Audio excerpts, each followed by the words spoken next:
ये ठीक है, ठीक।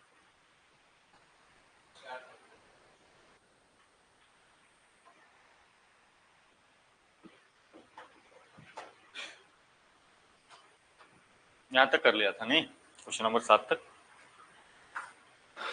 चलो इसके आगे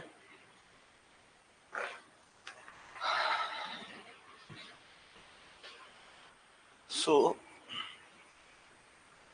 question number 8, the temperature contrast between continents and oceans is greater during summer than in winter and the specific heat of water is more than that of land surface. So इसको science and take का भी मान सकते हो, इसको geography का भी question मान सकते हो। हाँ जी, the specific heat of water is more than that of land surface, सही है।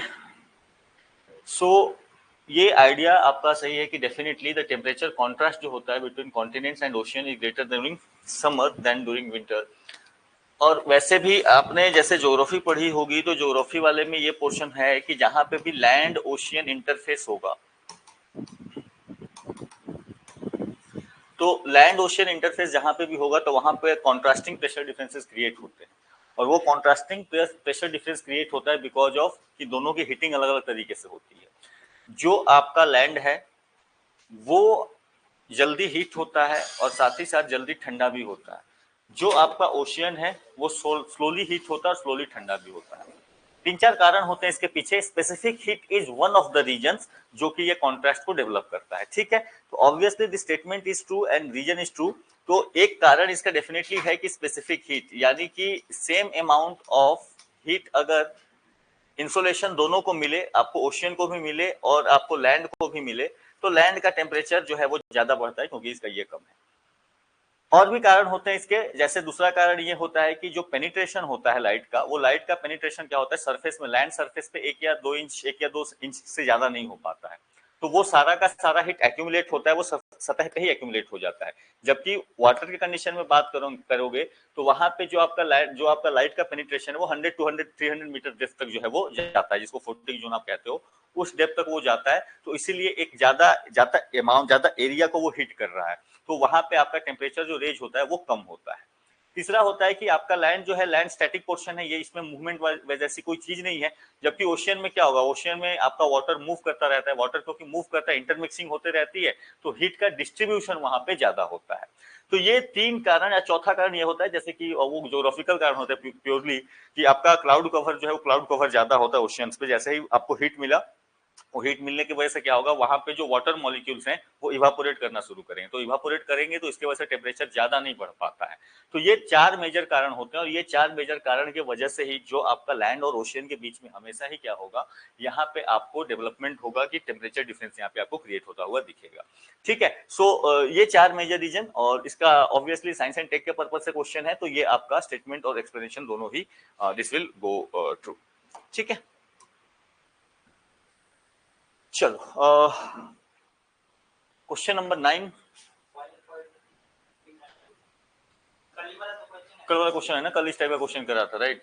हाँ, तो सिंपली अगर आप सॉल्ट ऐड करते हो तो वहां पे आपका बॉइलिंग पॉइंट, वहां पे आपका वो इंटरफेरेंस करता है, जो हाइड्रोजन बॉन्डिंग होती है उसके साथ इंटरफेरेंस करना शुरू करता है, और उसके वजह से जो आपका बॉइलिंग टेम्परेचर है, यू नीड टू हीट मोर, तब जाके वो बॉयल करना स्टार्ट करेगा। और इसके अलावा फ्रीजिंग पॉइंट भी डिक्रीज होता है, तो that's what we have talked yesterday, right.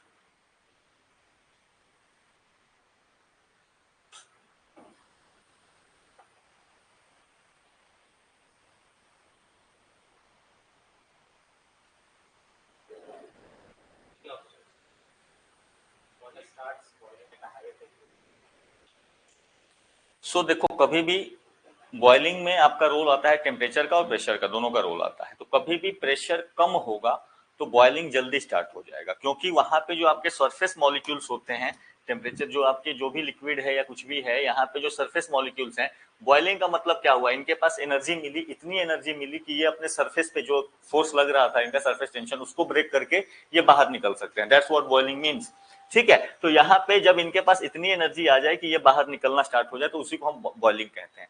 अब ये डिपेंड करता है एक तो टेम्परेचर क्योंकि इनकी काइनेटिक एनर्जी को बढ़ाएगा, और दूसरे साइड में यहाँ पे रोल होता है आपको प्रेशर का। तो प्रेशर जितना ज्यादा होगा, एटमॉस्फेरिक प्रेशर जितना ज्यादा होगा, उतना मुश्किल होगा इनको बाहर निकलने के लिए। ठीक है। तो इसीलिए जब भी प्रेशर गिरता है, कहीं पे भी प्रेशर आपने एटमॉस्फेरिक प्रेशर कम कर दिया, तो वहां पे उनके लिए बॉइलिंग आसान हो जाएगा। यानी थोड़ा सा भी आपने टेम्परेचर दिया, इनके पास थोड़ा सा भी काइनेटिक एनर्जी मिला, ऊपर में प्रेशर कम है, they can easily move forward. वहीं पे जब आप प्रेशर को बढ़ा देते हो, that is like in pressure cooker, तो वहां पे फिर क्या होता है कि प्रेशर, यहाँ पे प्रेशर काफी ज्यादा है। अब जब प्रेशर ज्यादा है तो नाउ इसको वो सेम काइनेटिक एनर्जी पे ये बाहर नहीं निकल पाएगा, इसको प्रेशर बाहर जाने ही नहीं देगा। तो for that you need to provide it more kinetic energy. अब मोर काइनेटिक एनर्जी देने के लिए you need to raise the temperature more. ठीक है। तो उसके लिए आपको बॉइलिंग टेम्परेचर क्या हो जाता है, वो बढ़ जाता है। तो इसके पीछे का जो बेसिक कॉन्सेप्चुअल अंडरस्टैंडिंग है वो यही है कि वो एस्केप कैसे करे अपने लिक्विड फेज से आपको गैसियस फेज में जाने के लिए। ठीक है। दैट्स द बेसिक आइडिया जो कि यहाँ पे आपको काम कर रहा है। सो या दिस इज ट्रू कि आपका water start boiling at higher temperature, तो ज्यादा टेम्परेचर होगा। अगर कम टेम्परेचर पर, अगर नॉर्मल पॉट्स में खाना बनाएंगे तो काफी ज्यादा टाइम लगेगा बनाने के लिए, क्योंकि जैसे ही आपको यहाँ पे ऊपर वाले ये में क्या हो रहा है कि वहां पे खास करके हाई एल्टीट्यूड वगैरह पे हम लोग जैसे खाना बनाते हैं, तो हाई एल्टीट्यूड वगैरह में प्रेशर कम होता है ऊपर से, तो बहुत कम डिग्री टेम्परेचर पे क्या होने लगता है, वाटर बॉयल करने लगता है, तो उनका खाना पकता नहीं है, काफी टाइम से पकता है। वहीं पे अगर आप नॉर्मल भी हम अपने घर में बनाते हैं तो compare to pressure cooker atmospheric pressure कम होता है, उसके वजह से 100 डिग्री सेल्सियस जो कि नॉर्मल है वाटर के लिए, वहां पे बॉइलिंग शुरू हो जाती है। लेकिन वहीं जब आप प्रेशर कुकर का यूज करते हो तो प्रेशर हाई है, उसको इस वेलोसिटी तक लाने के लिए टेम्परेचर को ज्यादा जाना पड़ता है। जब टेम्परेचर ज्यादा जाता है तो कुकिंग आपकी जल्दी होती है। ठीक है। सो दैट्स द आइडिया कि ये यहाँ पे कहानी हो रही है।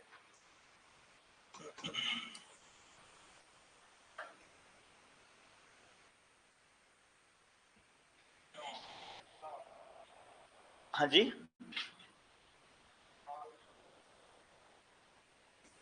सो which one of the following is used as an antifreeze for the automobile engine? तो ये काफी बड़ी समस्या है हमारे यहाँ, तो कम से कम इंडिया में चलो उतनी नहीं है, लेकिन फिर भी पहाड़ी इलाकों में ज्यादा, जहाँ पे टेम्परेचर ज्यादा गिरता है, वहां पे ये समस्या है कि आपके जो गाड़ी है वो उसमें जो आपका फ्यूल है वो कई बार उसका चैम्बर फ्रीज करने लगता है। ठीक है। तो उसीलिए उसको उनको कई बार क्या करना पड़ता है कि वहां पे इंजन में उनको they need to put this antifreeze, ताकि उसका जो फ्यूल है वो जल्दी से वो फ्रीज ना हो और ब्लॉकेज ना हो। तो इसके लिए आपको मटेरियल चाहिए होते, वही सेम कहानी चल रही है, सॉल्ट वाली ही कहानी चल रही है। जैसे आपने वाटर के साथ डाला तो उसको उसने टेम्परेचर के साथ छेड़छाड़ किया ना, वही कहानी यहाँ पे भी चल रही है। तो यहाँ पे हालांकि ये ध्यान रखना, इसमें से यूज करने को चारों यूज किया जा सकता है। ठीक है। चारों ही यूज किया जा सकता है एज एंटी फ्रीज। हाँ, मैं वही बता रहा हूँ। लेकिन जनरली जो यूज होता है that is your ethylene glycol. ठीक है। ये क्योंकि इसका इसका जो रेंज है वो काफी ज्यादा है, ये काफी ज्यादा बढ़ा देता है, इसीलिए जनरली प्रेफर किया जाता है ethylene glycol. But in condition जहां पे आपके पास अचानक से अवेलेबल ना हो, आप लेना भूल गए हो, तो कुछ कम कंडीशन में लद्दाख वदाख गए हैं तो आप अल्कोहल से भी काम चला सकते हैं। ठीक है। तो थोड़ी देर के लिए आपको राहत मिल जाएगी। तो दैट्स द आइडिया जो आपका काम कर देगा। ठीक है। तो यहाँ से आप करोगे। ठीक है। Question number 12।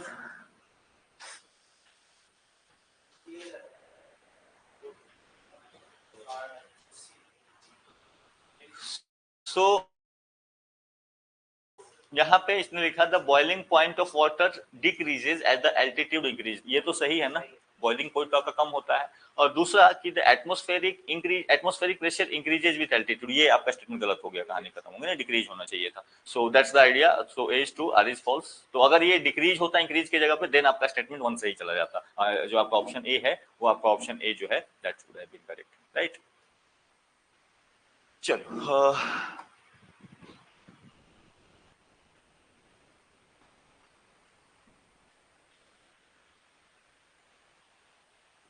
ठीक है। Whisky on rocks.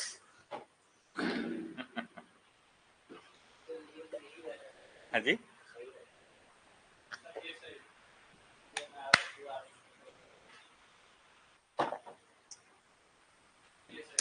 So a piece of ice added to the drink cools it. ये तो इसमें तो कोई समस्या ही नहीं है, ये तो नॉर्मल है।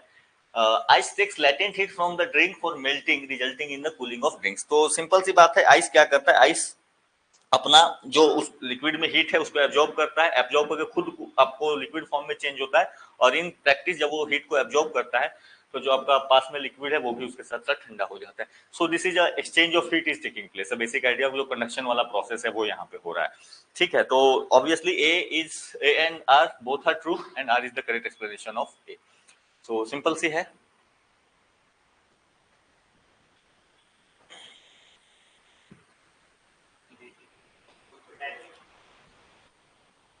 The heat release at the time of condensation, simple सी लैटेंट हीट, इसमें इसको थोड़ा सा अच्छे से चेंज करना चाहिए था, क्वेश्चन को बदल देना चाहिए। ठीक है, the latent heat you release, हाँ जी, हाँ हाँ वैसे करके इसको देना चाहिए था, थोड़ा सा चेंज करके। ठीक है, तो चलो ठीक है। तो यहाँ पे सिंपल सी बात है, किसी भी प्रोसेस में जहाँ पे फेज चेंज हो रहा है, तो कंडेंसेशन में क्या हो रहा है कि आपका गैसियस फॉर्म से लिक्विड फॉर्म में चेंज हो रहा है। तो ये जो प्रोसेस है, this is known as the condensation, और लैटेंट हीट ऑफ कंडेंसेशन यहाँ पे आपको रिलीज होता है। यही सेम प्रक्रिया होती है साइक्लोन्स में, याद करो। साइक्लोन्स को क्यों कहा जाता है कि ये अपने आप में हीट इंजन है। साइक्लोन्स में क्या प्रक्रिया होती है कि नॉर्मली जब साइक्लोन में आपका एयर राइज करता है, तो एयर राइज करता है, तो एयर राइज करने की वजह से वो कूल होता है, ठंडा होता है, और ठंडा होने की वजह से वहां पे बारिश होती है। जैसे ही बारिश होती है, कंडेंसेशन का प्रोसेस होता है, और कंडेंसेशन का प्रोसेस उसमें हीट को रिलीज करता है, और वही हीट उसको फर्दर क्या करता है, फर्दर उसको ऊपर की ओर ले जाता है, और साइक्लोन आपका इंटेंसिफाई होते चला जाता है। ठीक है, तो उसको इसीलिए हीट इंजन कहा जाता है कि भाई ये क्यों हीट इंजन है। So that's the basic idea, यहाँ पे आपकी कहानी चल रही होती है। लेटेंट हीट ऑफ कंडेंसेशन, यही लेटेंट हीट ऑफ कंडेंसेशन जो अगर आपने, मैं आपको इसलिए देखो एग्जांपल इसलिए मैं बाकी ज्योग्राफी वगैरह से करा देता हूँ, ताकि जब आप वहां पढ़ो तो यू विल रियलाइज दिस। अच्छा, साइंस में ये प्रोसेस हमने पढ़ा था। ठीक है, ऑब्वियसली इसीलिए मैं आपको बोल रहा हूँ कि आपको आपको चीजें रिलेट हो जाएंगी, याद भी हो जाएगा इस तरीके से कि ये कहानी हो रही है। तो वहां पे भी जैसे आपने पढ़ा होगा कि जो स्टेबिलिटी इंस्टेबिलिटी में एक इंस्टेबिलिटी होती थी, कंडीशनल इंस्टेबिलिटी। कंडीशनल इंस्टेबिलिटी में क्या होता था कि एक लेवल तक आप उसको रेज कर दो किसी तरीके से, रेज करने के बाद it will automatically start rising the air, जो आपने पढ़ा होगा ऑरोग्राफिक रेनफॉल वाले कंडीशन में। तो ऑरोग्राफिक रेनफॉल वाले कंडीशन में क्या हो रहा था कि पहाड़ पे जब ये ऊपर जा रहा था, तो ऐसे इसका रेट ऑफ कूलिंग जो था वो आपका इसका नॉर्मली ये ड्राई एडियाबेटिक लैब से कूल हो रहा था। लेकिन यहाँ पे पहुंचने के बाद, इस लेवल तक पहुंचने के बाद, अगर यहाँ पे कंडेंसेशन लेयर मिल जाता है इसको, तो यहाँ पे ये क्या करेगा, यहाँ पे प्रेसिपिटेशन करना स्टार्ट करेगा, बारिश करना स्टार्ट करेगा। और जैसे ही बारिश करना स्टार्ट करेगा, तो फिर यहाँ पे एक चीज इसके साथ स्टार्ट होगी, दैट इज आपका condensation. Latent heat of condensation इस आपको जो एयर पैकेट है इसको मिलता चला जाएगा।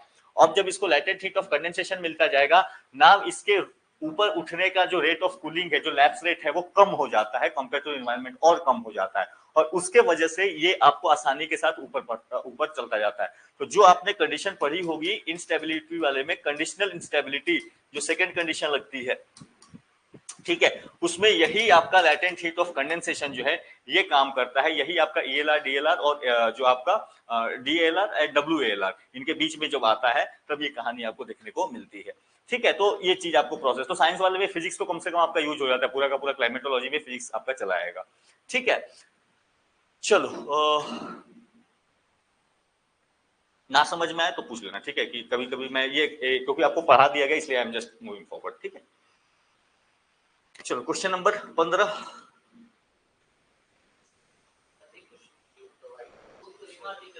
सिंपल सी बात है, लेटेंट हीट है इसके पास एक्स्ट्रा, कल भी बात करी थी ना इसकी।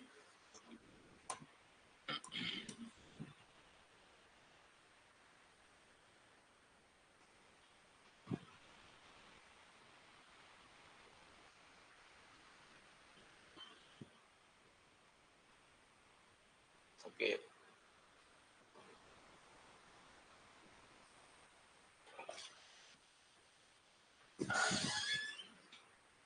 हाँ जी, ऊपर करो।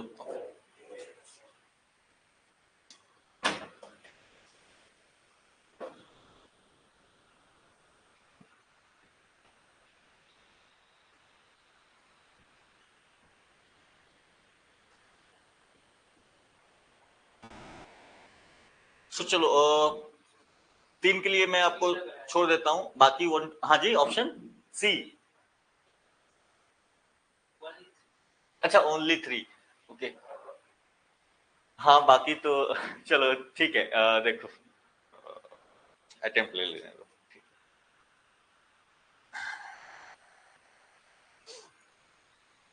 ठीक है, ठीक है। हाँ जी, क्या लग रहा है?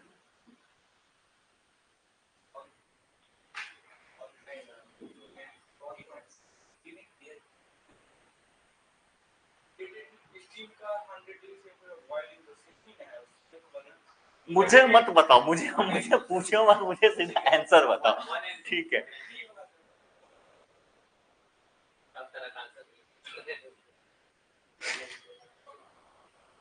चलो एक और महाशय आ गए, इनसे भी पहले एक सवाल पूछ ही लेते हैं। आ जाओ, बैठ जाओ, हवा ले लो पहले तुम।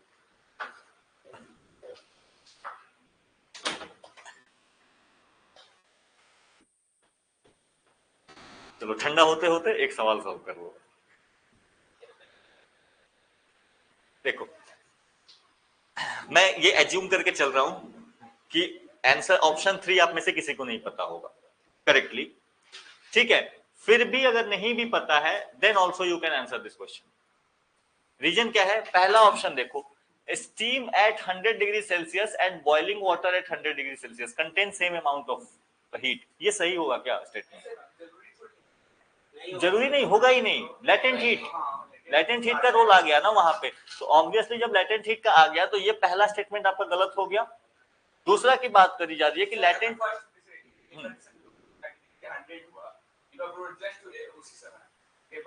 फिर भी हाँ तो भी नहीं होगा। अभी यही डिस्कस हमने किया था कि बॉइलिंग का मतलब क्या होता है। बॉइलिंग का मतलब होता है रैंडम मोशन। जब आपका मोशन इस तरीके से, मान लो लिक्विड है, ये लिक्विड जब यहां से अपने सरफेस टेंशन को ब्रेक करके ऊपर स्केप कर जाए, वही प्रोसेस है आपकी बॉइलिंग। तो ऑब्वियसली जब ये बॉयल कर रहा है 100 डिग्री सेल्सियस पे है, इसके पास let suppose even amount of energy है, इस लेयर को, इस बैरियर को ब्रेक करके ये बाहर निकला है, ऑब्वियसली इसके पास जो एनर्जी E2 है, this energy E2 will always be greater than you. आप किसी भी लेवल में लेके चले जाओ, ठीक है, और डिफरेंशियल के लेवल पे भी लेके जाओगे तो वो ज्यादा हो जाएगा। बात समझ में आ रही है? So that's the idea. आपका ऑप्शन 2 जो है कि latent heat of fusion of ice is equal to the latent heat of vaporisation, तो दो लेटेंट हीट ऑफ फ्यूजन का इक्वल होना या वेपराइजेशन का इक्वल होना, ये स्टेटमेंट थोड़ा सा आपको कंफ्यूज कर सकता है, बट लेटेंट हीट का ऐसा कोई रिश्ता नहीं है, ठीक है। एक लेटेंट हीट दूसरे के बराबर हो या उसका कोई हो, वैसा कुछ नहीं हो। या ऐसे भी फेज चेंज करने में यू जस्ट अंडरस्टैंड कि आप आइस को बस नॉर्मल थोड़ा देर के लिए आप लेके रख देते हो वहां पे, तो आइस क्या होता है, आइस पिघलना शुरू हो जाता है, नहीं रूम टेम्परेचर पे, लेकिन रूम टेम्परेचर पे आप सोचो कि वाटर को मैं बॉयल करा दूं, it will not happen, you have to provide it heat, और आपको अच्छे टाइम तक उसको हीट देना पड़ता है। सो ऑब्वियसली यहाँ पे लेटेंट हीट दोनों कंडीशन में सेम नहीं होगा, यहाँ पे लेटेंट हीट ऑफ वेपराइजेशन ज्यादा होता है। या मॉलिक्यूलर मोशन के बेसिस पे भी समझ सकते हो कि यहाँ पे आपको क्या करना है, सॉलिड में से यहाँ पे ये अटैच है, बस इसको छोड़ देना कि ये आपको फैलना शुरू हो जाए, और यहाँ पे आपको स्केप करा देना इस बॉन्डिंग से, तो यहाँ पे लेटेंट हीट ऑफ वेपराइजेशन ज्यादा होता है। अगर ये दो स्टेटमेंट आप कर ले जाते हो, तो ये दोनों अगर गलत है तो ऑप्शन आपके पास एक ही बचता है, दैट इज ओनली 3, ठीक है। सो हाँ,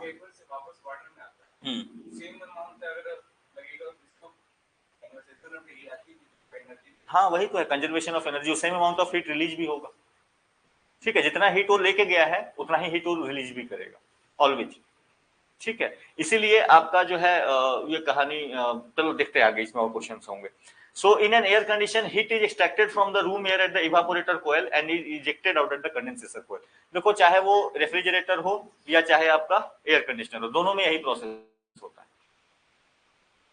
ठीक है। कि एक जगह जो मेन चैम्बर है वहां से वो हीट को एक्सट्रैक्ट करता है, वहां पे जो आपका लिक्विड कूलेंट होता है, वहां पे उस तरीके से इस तरीके वाला शेप ये जो बनाते हैं जो कूल करने के लिए, इसमें ठंडा लिक्विड मूव कर रहा होगा, एयर इस पर से पास करेगा। एयर जब इस चीज से, आपने फ्रिज के पीछे देखा है ना, इस तरीके का वो लाइनिंग लगा होता है, ठीक है, तो वो ये यही काम करता है। यहां से आपको क्या कराया जाएगा, जब ये वार्म एयर जो कि एक्सट्रैक्ट करा गया है, चाहे वो रूम से किया गया हो चाहे वो रेफ्रिजरेटर से किया गया हो, इसको इसके थ्रू पास कराया जाएगा लिक्विड के ऊपर से, तो ये क्या होगा कि इसका यहां से जो हीट है, ये हीट ये लिक्विड अपने अंदर में एक्सट्रैक्ट कर लेता है, और ये जो ठंडा एयर है, अगर एसी का कंडीशन हुआ तो एसी वाले कंडीशन में अगेन ये ठंडा वाला एयर जो यहाँ से ठंडा हुआ है, इसको ये वापस रूम में भेज देते हैं। और यहाँ से जो आपका लिक्विड है, ये लिक्विड फिर क्या होता है, इसका फेज चेंज हो जाता है, ये लिक्विड से गैसियस फॉर्म में चला जाता है। क्यों? क्योंकि इसने एनर्जी को यहाँ से खींच लिया है, जो आपका आपने जो ठंडा या गर्म हवा जो दिया था, उस गर्म हवा को इसने अपने अंदर ले लिया है। अब ये फिर ये लिक्विड को फिर यहाँ पे लेके जाया जाएगा, अगेन यहाँ पे कंप्रेशन की प्रोसेस होगी, ठीक है। यहाँ पे कंप्रेशन होगा, जो आपका कंप्रेसर होता है बाहर में, एसी में बाहर में लगा हुआ होता है, फ्रिज में जो नीचे में वो नीचे लगा हुआ होता है कंप्रेसर, तो फिर वो इसको फिर से वापस से इसका हीट एक्सट्रैक्ट करेगा, इसको लिक्विड में चेंज करेगा, वापस से भेजेगा, वो कहानी होती है। बट हमेशा ध्यान रखना कि यहाँ पे दो प्रक्रियाएं हो रही है, एक कि इवापोरेटर का जो आइडिया है, ये आपको क्या करेगा, इवापोरेशन का प्रोसेस करके ये ठंडा कराएगा आपको, ये अपना यहाँ से हीट को एब्जॉर्ब करेगा, रूम का जो एयर है या जो भी आपका रेफ्रिजरेटर का मटेरियल है, तो उसके हीट को एब्जॉर्ब करता है, ये खुद इसका फेज चेंज हो जाता है, और ये जो एयर था ये आपको ठंडा होकर वापस मिल जाता है। इसका फेज चेंज होने के बाद ये जब गैसियस फॉर्म में हो गया, ये वापस से कंप्रेसर के पास जाएगा, और कंप्रेसर इसको वापस से क्या करेगा, it will again turn this into liquid. और जो आपको एक्स्ट्रा हीट इसमें जो एक्यूमुलेट हुआ था, इस हीट को ये बाहर फेंक देता है। ये एक मोटा मोटी आइडिया है कि कैसे आपका रेफ्रिजरेंट या आपका एसी दोनों ही इसी तरीके से काम करते हैं। थोड़ा सा अलग अलग प्रोसेस है, बट ओवरऑल प्रोसेस यही है कि एक तरफ हीट यहाँ पे गर्म हवा लिया गया, ठंडा हवा वापस किया गया, और जो बाकी गर्म हवा थोड़ा बहुत रह गया वो आउटडोर यूनिट से वो बाहर चला जाता है। इसीलिए आप रेफ्रिजरेंट में देखोगे तो पीछे वाला हिस्सा गर्म होता है हमेशा।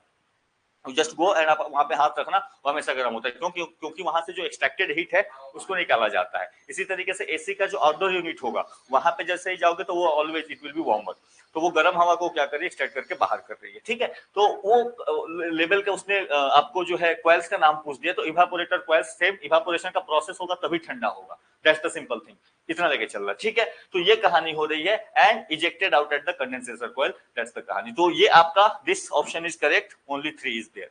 अगर आपको ये ना भी पता था तो भी आप इसके बेसिस पर अगर आप इसको क्लैरिफाई कर लेते हो तो आप इस ऑप्शन को निकाल कर लेके चले जाओगे। तो कई बार आपको ऐसे भी क्वेश्चन मिलेंगे जहां आपको एक दो आंसर ना भी पता हो तो स्टेटमेंट एलिमिनेशन लगा दीजिए। ठीक है, जो बाहर कट गया वो कट गया। चलो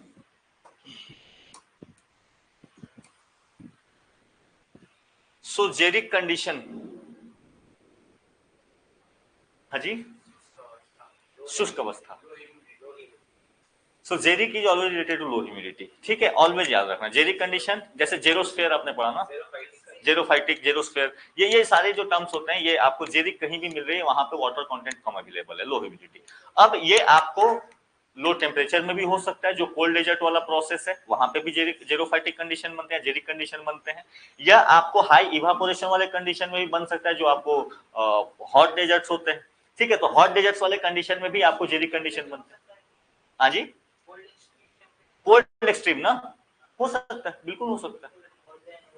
हाँ हाँ हाँ, वो हो सकता है। कोल्ड डेजर्ट वही कंडीशन है ना, कोल्ड एक्सट्रीम वाली कंडीशन हो जाती है वहां पे, तो ड्राइनेस ज्यादा हो, सिंपल सा जेरिक का मतलब है ड्राइनेस ज्यादा है। ठीक है, ह्यूमिडिटी कम है, ड्राइनेस ज्यादा है, और वो किसी भी कंडीशन में बन सकता है। बोलो। ड्राई कंडीशन दैट मींस कोई हॉट और ह्यूमिड रीजन है, हाँ, और दूसरा जगह जो बहुत ही कोल्ड और ड्राई रीजन, हाँ, दोनों मतलब डेजर्ट का फॉर्मेशन की ही तो बन जाता है। हॉट एंड ह्यूमिड होगा तो फिर डेजर्ट नहीं बनेगा। डेजर्ट के लिए तो ऑरियोग्राफी जैसे कि हॉट डेजर्ट हो गया, कोल्ड डेजर्ट, हाँ हाँ, इस बेसिस पे सर डेजर्ट का फॉर्मेशन। डेजर्ट का सिंपल देखो, डेजर्ट जो अपने आप हम चीज पढ़ते हैं ना, डेजर्ट का सिंपल सा मतलब है कि वहां की प्रोडक्टिविटी कम है। जब हम डेजर्ट बोल रहे हैं, नहीं प्रोडक्टिविटी ऑब्वियसली वेजिटेशन के तौर पे हम मापते हैं, हाँ, हम उसी को नाप रहे हैं ना। हाँ जी, this is I am talking just कहने का मतलब, जब हम डेजर्ट बोलते हैं, डेजर्ट का सिंपल सा मतलब है, जब हम उस टर्म को मतलब समझते हैं, इसका मतलब है कि उसका प्रोडक्शन कम है, जो आप प्रोड्यूस वहां पे जो होता है वो कम होता है। आप वेजिटेशन के मतलब से ही उसको निकालते हो कि स्टैंडिंग क्रॉप कितना है। ठीक है, अब ये किस कंडीशन में होगा, तो देखो प्लांट्स को ग्रो करने के लिए दो चीजें बहुत चाहिए होती है। एक तो उसका उसका जो आपका टेम्परेचर है, कम से कम 6 डिग्री सेल्सियस से ऊपर में प्लांट्स का ग्रोथ बेहतर होता है। उसके अलावा उसके पास कम से कम ह्यूमिड यानी मॉइस्चर अवेलेबल होगा एटमॉस्फेयर में, देन इट कैन टेक, साथ ही साथ नीचे में पानी अवेलेबल हो रूट्स के पास, ये सब कंडीशन।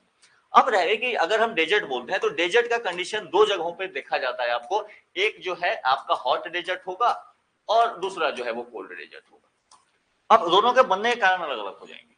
हॉट डेजर्ट का जो मेन कारण है जो हम एब्जॉर्ब करते हैं, मान लो कि हम अपनी ज्योग्राफी के साथ इसको समझ रहे हैं, तो हॉट डेजर्ट ये उन रीजन्स में है जहां पे कि सिंकिंग एयर की कंडीशंस बन रही है। ठीक है, जो आपका सब ट्रॉपिकल हाई प्रेशर बेल्ट वाला इलाका है, ठीक है, ये सब ट्रॉपिकल हाई प्रेशर बेल्ट वाला इलाका में देखोगे सारे के सारे हॉट डेजर्ट जो है ये इसी रीजन में बन रहे हैं। ठीक है, चाहे आपका सहारा हो जाए या ऊपर में चले जाओ जो चाइना वाला डेजर्ट है, ये सारे जो बड़े डेजर्ट्स हैं ये यहीं पे बनेंगे।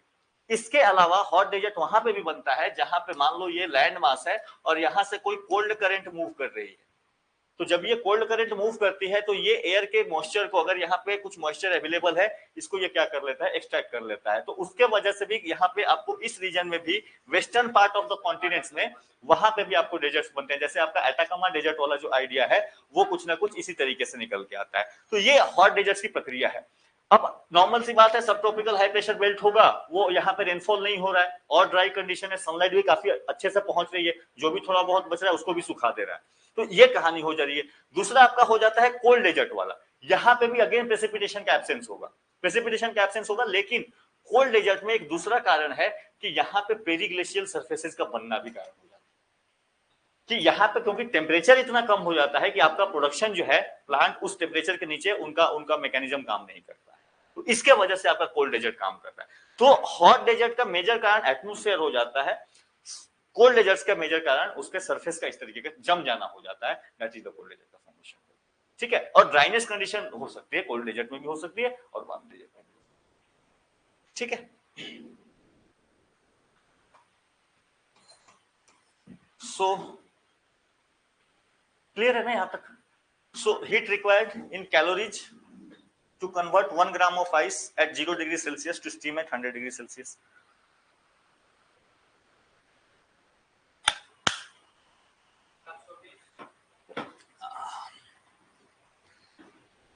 At 100 degree Celsius अप्रोक्सीमेटली, तो डेटा पूछ लिया इसने। यहाँ पे देखो 3 स्टेजेस में जाएगा। एक तो आइस है ना, तो पहले आपका लगेगा latent heat of fusion. Latent heat of fusion काम करेगा। लैटेंट हीट ऑफ फ्यूजन क्या करेगा, ये आइस को पहले तो मेल्ट करेगा।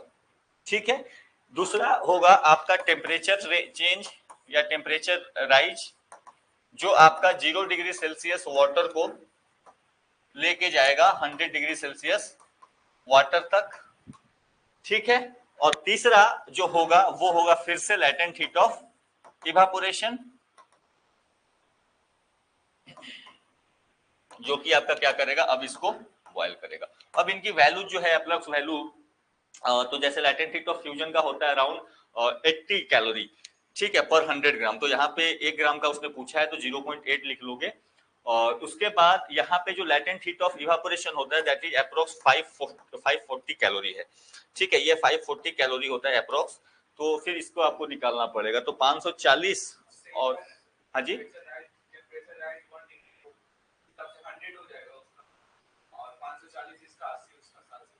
पहुंच गया ना ऐसे ही नहीं।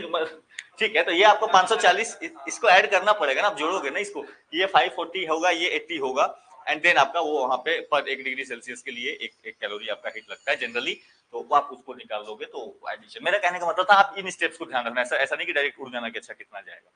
तो ये कहानी थी इसके पीछे। ठीक है, 540 अरे 100 यहाँ पे भी है, टेम्परेचर बढ़ाने के लिए तो चाहिए ना। एक पहले आपने हीट दिया तो मेल्ट कर गया, फिर हीट दिया वो आपको 100 डिग्री सेल्सियस तक पहुंचा, फिर हीट दिया तो चला गया। तो देखो कि यहाँ पे इसको 100 डिग्री तक पहुंचाने में कितना लग रहा है आपको कैलोरी हीट, और यहाँ पे जस्ट उसको 100 डिग्री पहुंचाने के बाद उसको इवापोरेट कराने में कितना हीट लग रहा है। तो ये वास्ट डिफरेंस ये नंबर का आपको दिखने को मिलेगा। ठीक है, चलो loss of water from the body through perspiration. ठीक है, तो गर्मी किसकी वजह से फील होती है, दोनों की वजह से, सिंपल वही कहानी हो रही है। तो जैसे क्या होगा कि कहीं से भी अगर हमारी बॉडी कूल कैसे होती है, एक तो टेम्परेचर हाई होगा तो ऑब्वियसली आप क्या करेगी, आपकी बॉडी अनकंफर्टेबल फील करेगी, क्योंकि एक रेंज के बाद हमें अनकंफर्टेबल फील होने लगते हैं। लेकिन हमारी बॉडी की एक मैकेनिज्म है कि हमारी बॉडी क्या करती है, स्वेटिंग करती है। जब स्वेटिंग करेगी तो स्वेटिंग करने की वजह से क्या होगा कि हमारे सरफेस पे जैसे ही आपके स्किन पे वाटर ड्रॉपलेट्स है, ये वाटर ड्रॉपलेट्स क्या करेंगे, ये आपके बॉडी से हीट को लेंगे और हीट को लेकर के ये एक्सट्रैक्ट करके ये बाहर चले जाएंगे, एस्केप कर जाएंगे। लेकिन ये हो गया कि कितना ज्यादा टेम्परेचर है, ये कितना प्रोसेस काम करेगा। दूसरा यहाँ पे क्या होता है कि आपकी एटमॉस्फेरिक ह्यूमिडिटी इसमें एक फैक्टर रोल प्ले करती है। अगर एटमॉस्फेयर में ऑलरेडी पहले से वाटर बहुत ज्यादा होगा, ह्यूमिडिटी बहुत ज्यादा होगी, तो आपको आपका जो ये सरफेस पे स्वेटिंग हुआ है ये जल्दी सूख नहीं पाएगा। इवन दो कि इसके लिए हीट अवेलेबल है, लेकिन वाटर की मॉइस्चर होल्डिंग कैपेसिटी अब जो है पहुंच रही है, नजदीक हो रही है, अब वो और वाटर होल्ड नहीं कर सकता, इसीलिए ये ज्यादा क्या हो पाता है, ये आपको बाहर नहीं जा पाता है। हाँ जी, बारिश हो रही है, अभी अभी वही कहानी चल रही है ना, अभी देखो कितनी स्वेटिंग हो रही है आपको। हाँ जी, लू के समय देखो कितने भी लू चल रहे उसमें उतना इंसान परेशान नहीं होता है, क्योंकि आराम से आपके बॉडी को टेम्परेचर को ठंडा करते रहता है बॉडी। ठीक है, जब तक आप डायरेक्टली हीट में नहीं जाते हो, सनस्ट्रोक में नहीं जाते हो, सनस्ट्रोक नहीं होता है, तब तक लू में दिक्कत नहीं होती है। लेकिन ये वाली जो हीट है ना, ये परेशान कर देती है। ये अगर ऐसे ऐसे मौसम और 8-10 दिन बना रहेगा ना, देखना लोग कितने बीमार होने शुरू हो जाएंगे, जो अभी अभी मौसम बना रह रहा है, और बीच बीच में जो लाइट चली जा रही है और मजा आ रहा है इसमें। ठीक है, तो ये कहानी आपको चलेगी। अरे मतलब यहाँ से नीचे से सीढ़ी से ऊपर आपको आने में जो है आपको भीग जाने का है। चलो, और यहाँ पे अच्छा, इसी यही कारण है कि आपको इस कंडीशन में आपको कूलर भी काम नहीं करते हैं, क्योंकि वहां पे भी मॉइस्चर ऑलरेडी ज्यादा है, वो जो ठंडा करेंगे। हाँ जी, रिलेटिव ह्यूमिडिटी बढ़ा हुआ है अभी। ठीक है, तो यहाँ पे जो आपका जो कूलर होते हैं, तो कूलर भी काम नहीं कर पाते हैं, क्योंकि कूलर को भी यही प्रोसेस करना होता है, उनको भी यही इवापोरेशन वाला प्रोसेस है। वहां से जब वाटर स्केप करेगा, उसको ठंडा करेगा, वही आपको मिलेगा। तो वहां पे ऑलरेडी ज्यादा है, पानी सूख नहीं रहा है। यही काम आपका मटका का पानी ठंडा नहीं करेगा, सेम कंडीशन, सेम कहानी चल रही है यहाँ पे। ठीक है, चलो आ ही गया। Cooling by a desert cooler is based on, हाँ जी,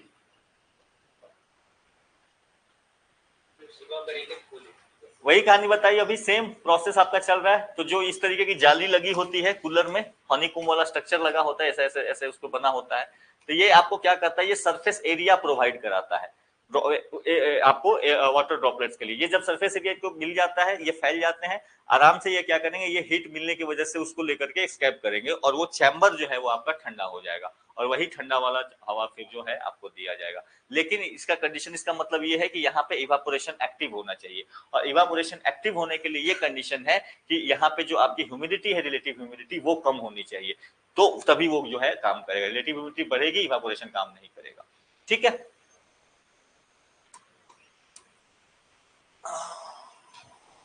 which of the following statements is not true?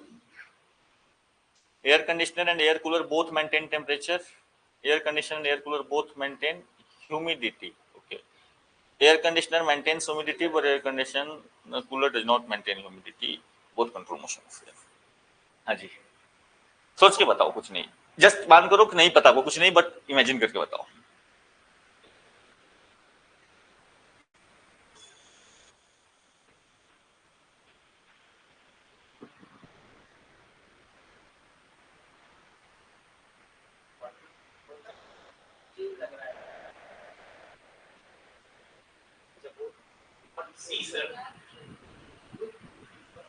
चलो, एक ऑप्शन आया सी, और कोई? अच्छा, पैटर्न बना दिया। नहीं नहीं, ठीक ठीक ठीक, चलो कोई नहीं, आपका सी, सी ही नोट कर लेता हूं मैं।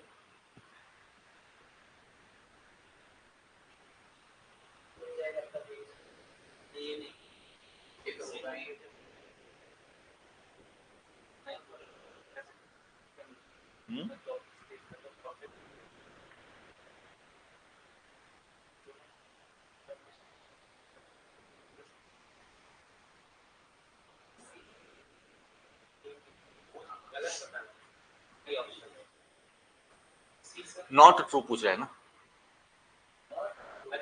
आंसर ध्यान दो यहाँ पे।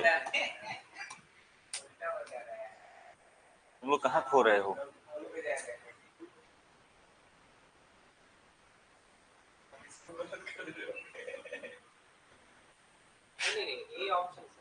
हाँ जी,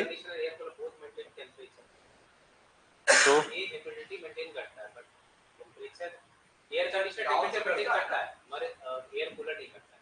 डाउन तो करता है, हां, इससे कूलर भी तो टेंपरेचर को डाउन करता है। हां, वो भी तो मेंटेन ही नहीं हो रहा है। तो कहा, वही तो बोल रहा हूं। तो ये तो ठीक है ना, ये स्टेटमेंट तो सही है ना, इसमें कोई दिक्कत ही नहीं है। ऑप्शन तो नॉट ट्रू पूछ रहे हैं ना, आपसे सही स्टेटमेंट थोड़ी पूछा है। B,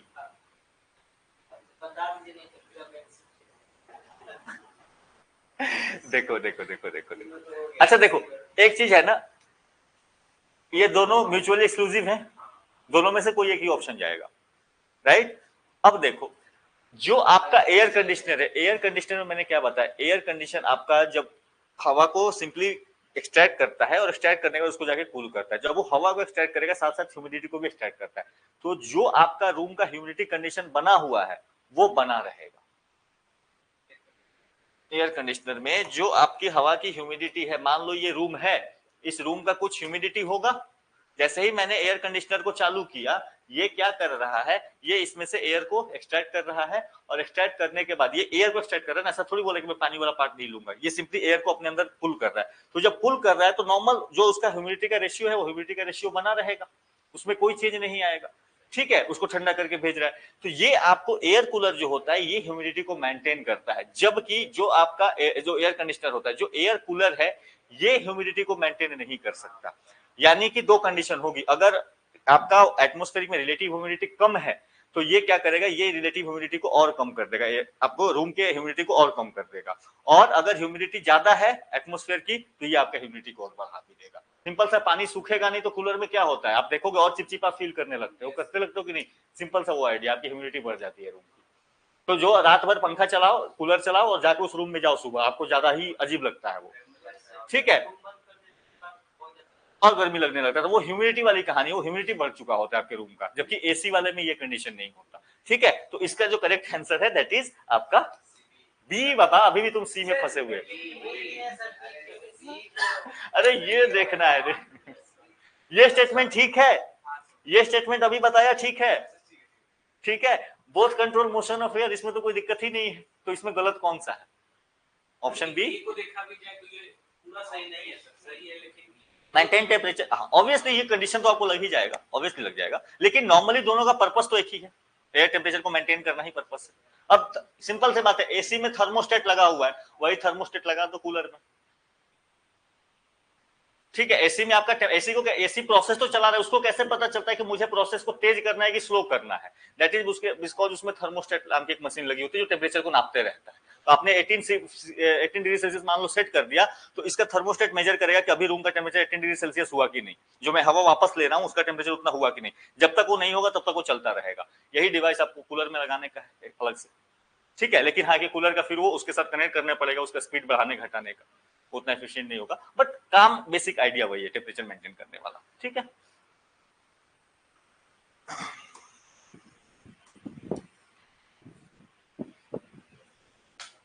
fan produces a feeling of comfort.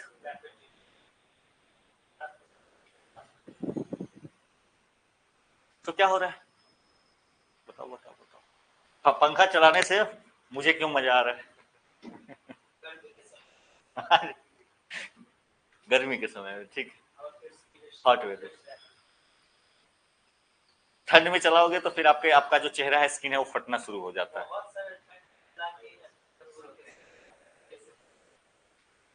ठीक है, बुरी आदतें सब में होती है, कोई बात नहीं।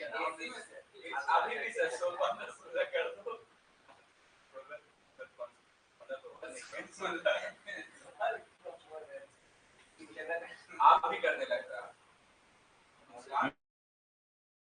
मैं एक्सट्रीम वाले काम करता ही नहीं हूँ, मैं बहुत मॉडरेशन में रहता हूँ, बहुत मॉडरेशन, ठीक है। मैं नेचर के साथ कोशिश करता हूँ चलता रहूँ जब जितना बन सके। हाँ जी, मेरे मुझे तो ऐसा लगता है ना, जैसे कई बार ऐसा होता है कि क्लासेस में मैं आता हूँ तो आप देखते हुए राहुल वगैरह ऐसी चला दूंगा, मतलब एक आदमी के लिए ऐसी चलाना इज नॉट गुड, ठीक है, फैन चलाओ। सो ये मैं उस लेवल तक अपने आप को मॉडरेट करने का प्रयास करता हूँ कई बार। हाँ जी, बताओ बताओ बताओ।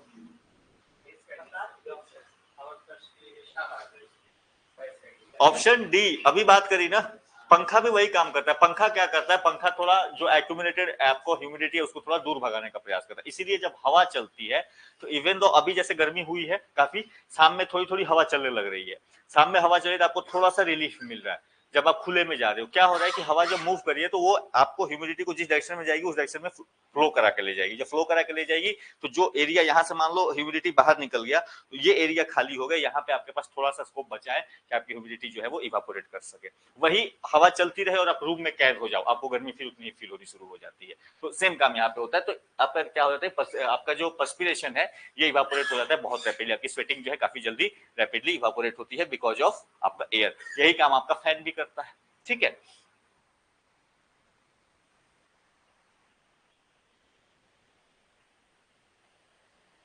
Question number 23, rate of evaporation is fast, okay।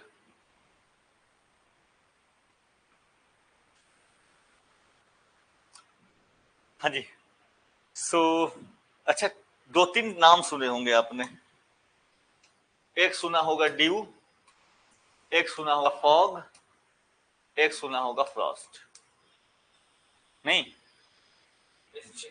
हाँ जी, अरे बाबा लो, स्मॉग तो अलग क्वालिटी अलग चीज हो जाता है वो। हाँ मिस्ट है, मिस्ट है। हाँ स्मॉग स्मॉग होगा। सो ड्यू बनने के 4 मेजर कारण। एक पहला कारण कि आपका अर्थ का जो टेम्परेचर है वो कूल होना चाहिए, जो सरफेस वो आपका कूल होना चाहिए। दूसरा, आसमान में बादल नहीं होने चाहिए, बादल नहीं होंगे तभी कूलिंग हो पाएगी, रेडिएटिव कूलिंग होनी चाहिए। तीसरी, हवा कम चलनी चाहिए या बहुत ही स्लो चलनी चाहिए, ना के बराबर हवा चलनी चाहिए, तब आपका ड्यू का फॉर्मेशन होगा। तो होता क्या है कि आपका सरफेस है, ये सरफेस ठंडा है, रात में ठंडा हो चुका है, यहाँ पे एयर है यहाँ पे, और एयर जो है ये क्या है, ये एयर यहाँ पे इसका टेम्परेचर थोड़ा ज्यादा है। अब ये क्या होगा, जैसे ही ये एयर कांटेक्ट में आएगा इस सरफेस के, तो इसका टेम्परेचर गिरेगा, और टेम्परेचर गिरेगा तो जो इसकी ह्यूमिडिटी इसके अंदर में कंटेंट है, वो ह्यूमिडिटी क्या हो जाएगी, वो ह्यूमिडिटी आपको यानी जो वेपर फॉर्म से वो लिक्विड फॉर्म में आ जाएगी, और लिक्विड फॉर्म में आके यही आपको ड्रॉपलेट्स के फॉर्म में सुबह सुबह शीत के रूप में आपको, अब खाली पैर जो है चलने का मजा लीजिए इसका, ठीक है। लेकिन अगर हवा चलने लगे, थोड़ी बहुत हवा चलने लगे, तो इसको टाइम नहीं मिल पाता है कि ये कोलैप्स कर सके, ये ड्रॉप्स बना सके, ठीक है, तब ये फॉर्मेशन करती है फॉग का, ठीक है। तो अगर हवा चलेगी तो फॉग बनेगा, हवा नहीं चल रहा है तो आराम से शीत गिरेगा। फॉग में क्या होगा कि आपको धुंध धुंध जैसा दिखेगा, ठीक है, वो आपको जो मॉइस्चर है वो कंडेंस फॉर्म में वो आपको आसमान में मतलब हवा में जो है वो बिखरा हुआ है, ठीक है। तो ऐसे अगर काफी तेज गाड़ी उड़ी चलाओगे या साइकिल चलाओगे तो आपको फेस पे फील होगा, बट वैसे सीट वैसा जो नहीं होगा। हाँ डस्ट पार्टिकल्स भी हाइग्रोस्कोपिक न्यूक्लियाई, हाँ ठीक है। चलो, in an earthen pitcher the water remains cool या cold due to. So earthen pitcher यानी वही मटका। तो अभी हमने बात करी ना कि कूलर हो या मटका हो, कहानी सेम चल रही है यहाँ पे। तो again this is the evaporation, ठीक है, वही मटका, छिद्र के थ्रू पानी बाहर, हाँ पोर्स के थ्रू वो बाहर आ रहा है, बाहर आने के बाद छोटे छोटे ड्रॉपलेट्स वो सरफेस पे आ रहे हैं, सरफेस में आने के बाद वो क्या कर रहे हैं, सरफेस में से हीट लेकर के और वो यहाँ से इवापोरेट कर जा रहे हैं, ठीक है। तो सरफेस से जब हीट लेके गए तो उसको उस पोर्शन को ठंडा कर दिया, आपके अंदर का पानी जो है वो ठंडा हो गया। सो दैट्स द बेसिक आइडिया।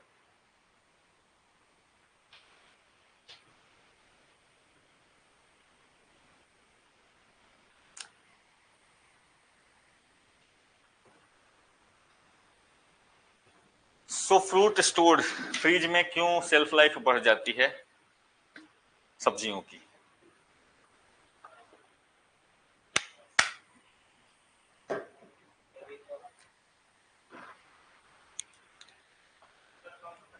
हाँ जी। पहला आंसर कि आपको exposure to sunlight is prevented, तो सही तो है, एक्सपोजर टू सनलाइट प्रिवेंटेड, ठीक है, लेकिन ये ऑप्शन, ये कारण नहीं है, ठीक है। दूसरा, concentration of carbon dioxide in the environment is increases, ये कोई कुछ लॉजिक नहीं है, ठीक है। इंक्रीज इन ह्यूमिडिटी, अगेन आपका जो है डिक्रीज इन ह्यूमिडिटी होता है, rather not increase in humidity, ठीक है। और जो है आपका rate of respiration is decrease. तो एक तो देखो, एक कारण ये होता है कि क्योंकि टेम्परेचर गिर जाता है, उस कम टेम्परेचर में आपको जो उसके सड़ने या की जो चीज है वो नहीं हो पाती है, आपको बैक्टीरिया और वो जो है वो थ्राइव नहीं कर पाते जनरली। लेकिन उसका जो मेजर रिएक्शन है कि उसका रेस्पिरेशन रेट स्लो हो जाता है। रेस्पिरेशन रेट स्लो का मतलब है कि जो ग्लूकोज का ब्रेकडाउन होना है टू फॉर्म द आपको एनर्जी, वो पोर्शन स्लो डाउन हो जाता है। जब वो पोर्शन स्लो डाउन हो जाता है तो ऑब्वियसली उसका सेल्फ लाइफ बढ़ जाएगा। तो दैट्स द आइडिया यहाँ पे, rest of respiration is decreased. Question number 26, when soggy biscuits are kept inside the fridge for some time they become crisp। Practice किया ये कभी? अच्छा ओके, नहीं बाबा हाँ रहने मतलब, हाँ एक्सपेरिमेंट, वही इतना एक्सपेरिमेंट कौन, अभी लगा कि इसको कौन ठीक करे, जैसा है वैसा खा लो, क्या पता इससे भी खराब हो जाए, ठीक है।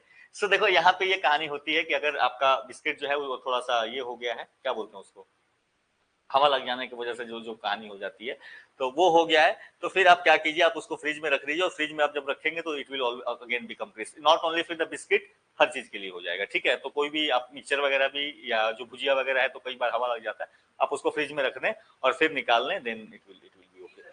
सो यहाँ पे जो ऑप्शन चलता है कि humidity inside the fridge is low, already जो होता है, और क्योंकि उसमें अगर थोड़ा बहुत एक्स्ट्रा ह्यूमिडिटी है तो काफी जल्दी एयर उसको क्या करती है, एब्जॉर्ब करती है, इसीलिए उसमें से मॉइस्चर को एयर बहुत जल्दी एब्जॉर्ब करती है, क्योंकि एयर के पास खुद का मॉइस्चर पहले से बहुत कम प्रेजेंट होता है, ठीक है। And this is the reason कि आपका जो है वो उसकी क्रिस्पीनेस वापस आ जाती है। तो दैट्स द आइडिया, ठीक है। तो आप साइंस एंड टेक जो पढ़े तो उसका यूज भी करें लाइफ में, ठीक है, केवल पढ़े ना, कभी अगर ऐसा हो तो आप जरूर करें उसको।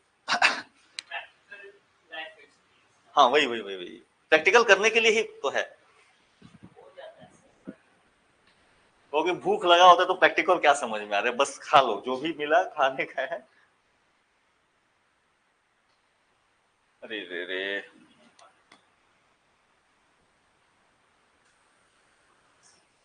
आज का ये शोध जो है थोड़ा किसी और ने बना के भेजा है, कैसे भेजा आई डोंट नो। तो क्वेश्चन दिख जाना चाहिए, आई थिंक दिख रहा है ना, ठीक है। चलो क्वेश्चन से अपने को काम है, कैसे भी आए।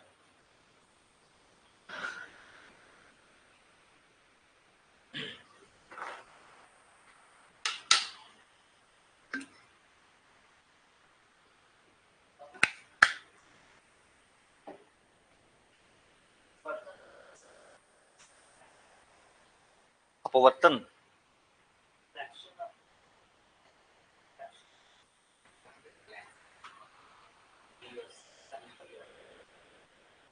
मुझे बस बी सी डी बता दे, ठीक है। मतलब ए भी बता सकते हैं, ऐसा नहीं है कि B C D, I am just taking या ए। जी बताओ बताओ, अरे गेस तो करो, बुद्धि चलाओ, कुछ कुछ सुना है। रिफ्लेक्शन होगा क्या?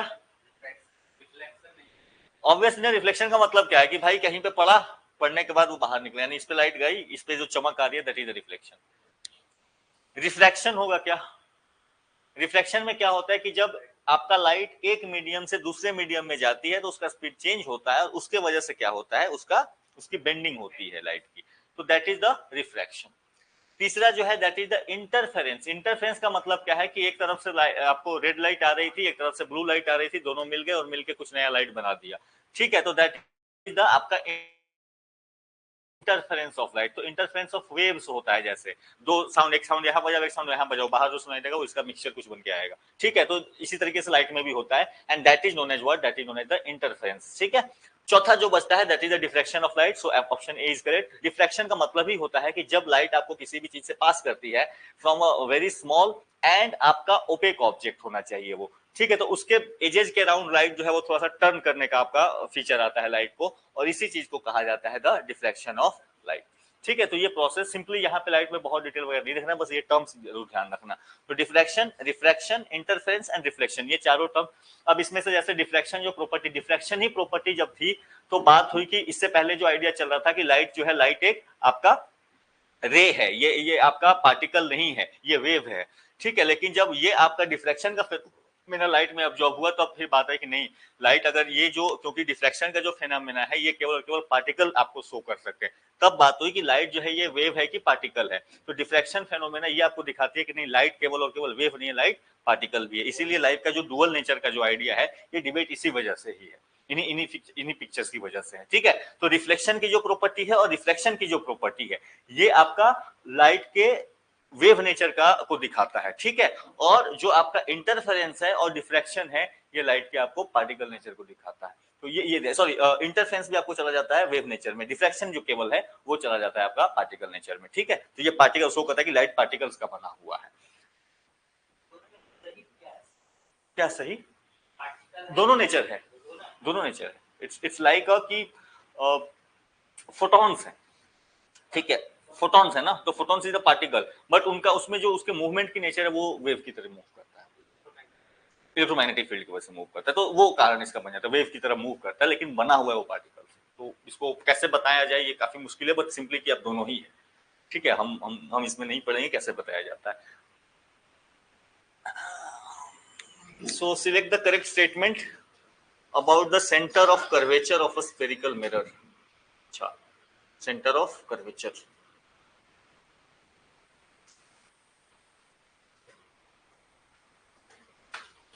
the center of curvature is not a part of the mirror, okay. The center of curvature of a concave mirror lies behind the mirror. Center of a curvature of a convex mirror lies in front of. हाँ जी, B लग रहा है। इसमें क्या पूछा है? Correct statement पूछा है ना। चलो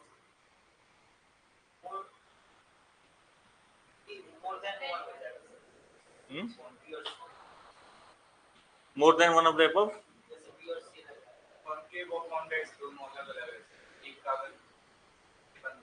हाँ, तो किसका पीछे बनता है, किसका आगे बनता है?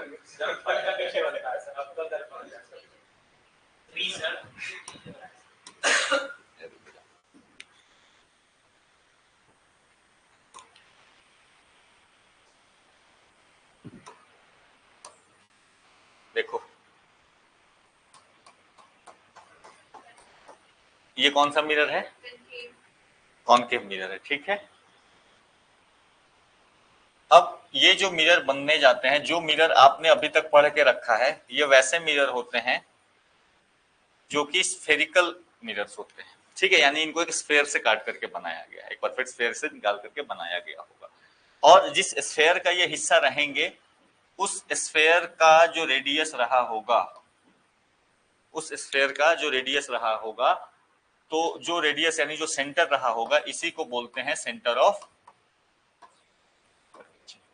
यानी सेंटर ऑफ कर्वेचर किसी भी कंडीशन में मिरर के सरफेस पे लाई नहीं करेगा, ठीक है, क्योंकि ये उस सर्किल का पार्ट है, उसका सर्किल या तो बाहर होगा या तो अंदर होगा। इसी तरीके से इस पोर्शन को मैं काट दूं और इसको इधर से पॉलिश कर दूं, तो ये क्या बन जाएगा? ये कॉन्वेक्स मिरर बन जाएगा। बात समझ में आ रही है? तो ये कॉन्केव हो गया, ये कॉन्वेक्स हो गया। तो कॉन्केव मिरर के लिए सेंटर ऑफ कर्वेचर कहां लाई किया? आगे, फ्रंट में। और कन्वेक्स मिरर के लिए इसका सेंटर ऑफ कर्वेचर कहां लाई कर रहा है? पीछे क्यों लाई कर रहा है? बात समझ में? सो ये आपकी कहानी हो गई कि इसमें क्या चलेगा। तो पहला स्टेटमेंट,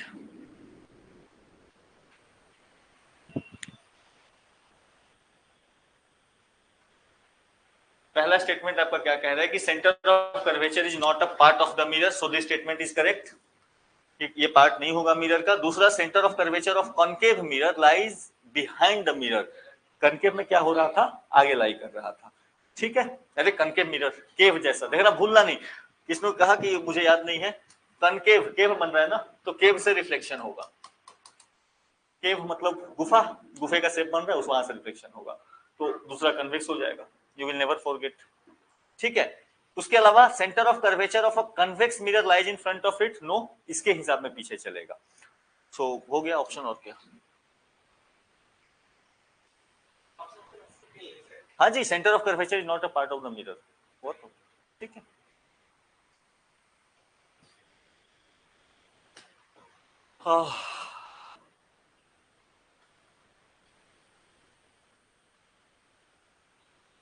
हो गया आज का क्लास, मैं समझ गया इसको, अब मुझे पूरा बताना पड़ेगा। हाँ बताओ।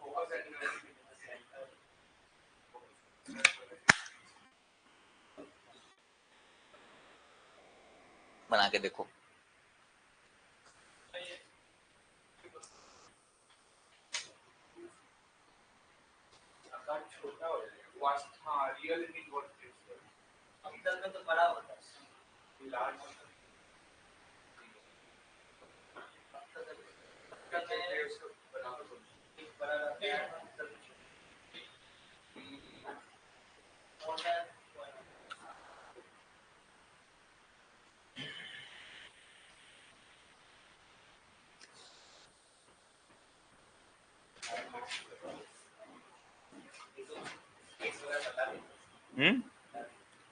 मैं देख लेता हूँ।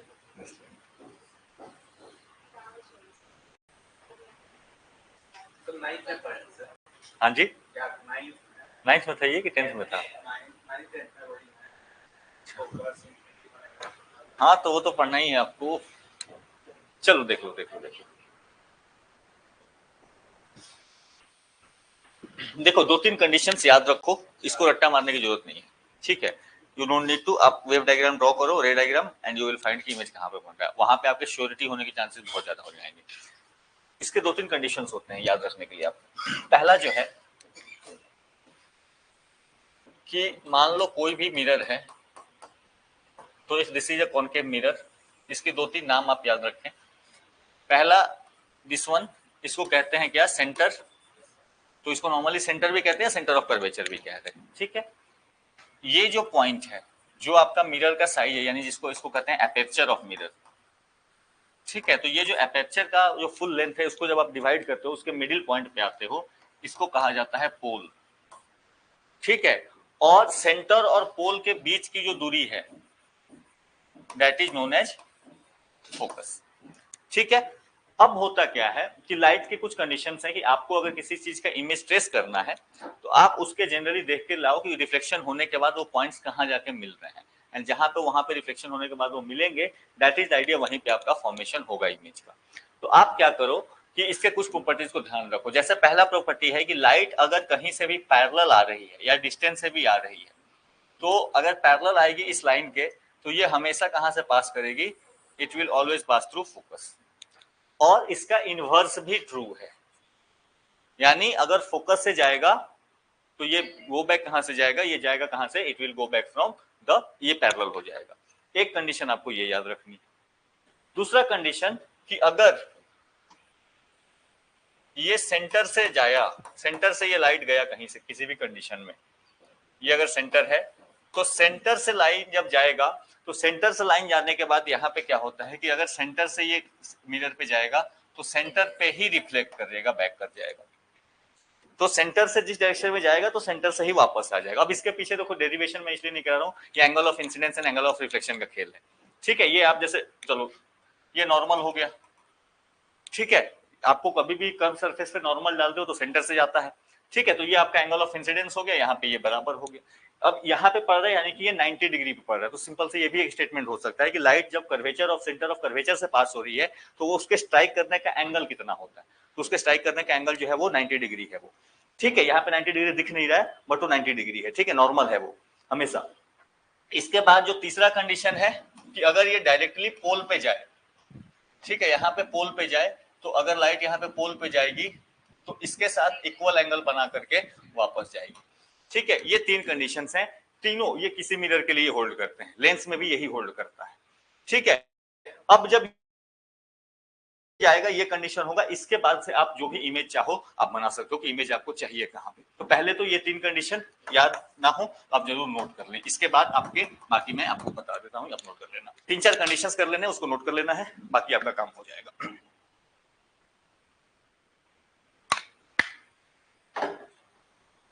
ठीक है, इसमें दो केसेज हैं, पहले वाले में उसको दोनों अलग अलग भी ड्रॉ कर लेना या एक साथ भी कर लेना, कोई इशू नहीं है।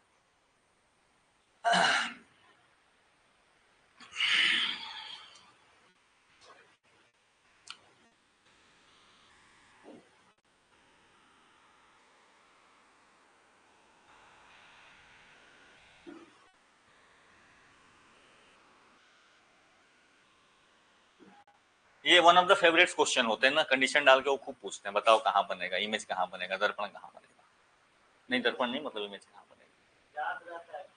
ऑब्वियसली आप वहां पे कंफ्यूज होते हैं, हम लोग एग्जाम का प्रेशर हॉल में हम कंफ्यूज होते हैं, इसलिए टेक्निक जाननी जरूरी है, तो फिर आपका कंफ्यूजन नहीं होगा वहां पे। थोड़ा टाइम दे दें, लेकिन क्वेश्चन इस तरीके के सवाल, ये आसान सवाल है, अगर आप कर लें तो ठीक है, डन।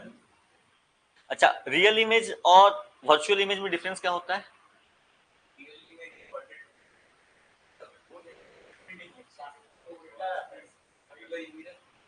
रियल इमेज जहां वो इमेज जिनका फॉर्मेशन एक्चुअल रेज के मिलने से होता है, नहीं, एक्चुअल रेज के कन्वर्जेंस से अगर कोई इमेज बन रही है और उसको स्क्रीन पे लिया जा सकता है, then it is known as the real image, ठीक है।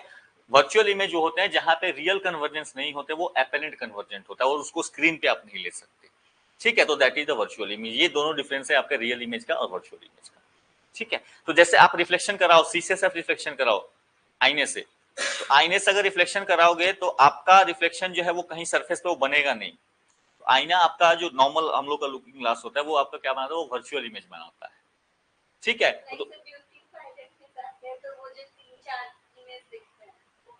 हाँ, वो सारे वर्चुअल होते हैं। हम नॉर्मली जो इमेज देखते हैं ना अपना आईने में, वो वर्चुअल इमेज होता है, ठीक है। रियल इमेज क्या होता है कि मैंने यहाँ से कोई चीज पे रिफ्लेक्ट कराई और वहां स्क्रीन पर अगर ये लाइट पड़ेगा रिफ्लेक्ट होकर तो वहां पर मेरा इमेज क्रिएट होगा।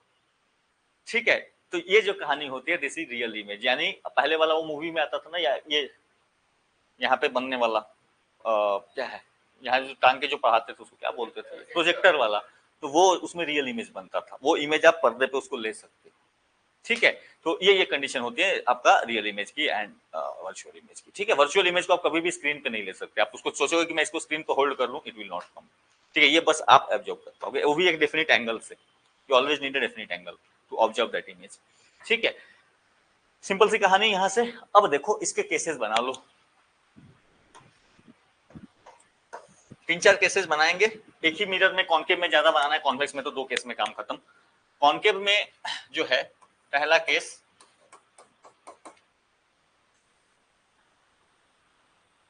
अच्छा अरे बाबा हट जा। तो पहला केस जो है,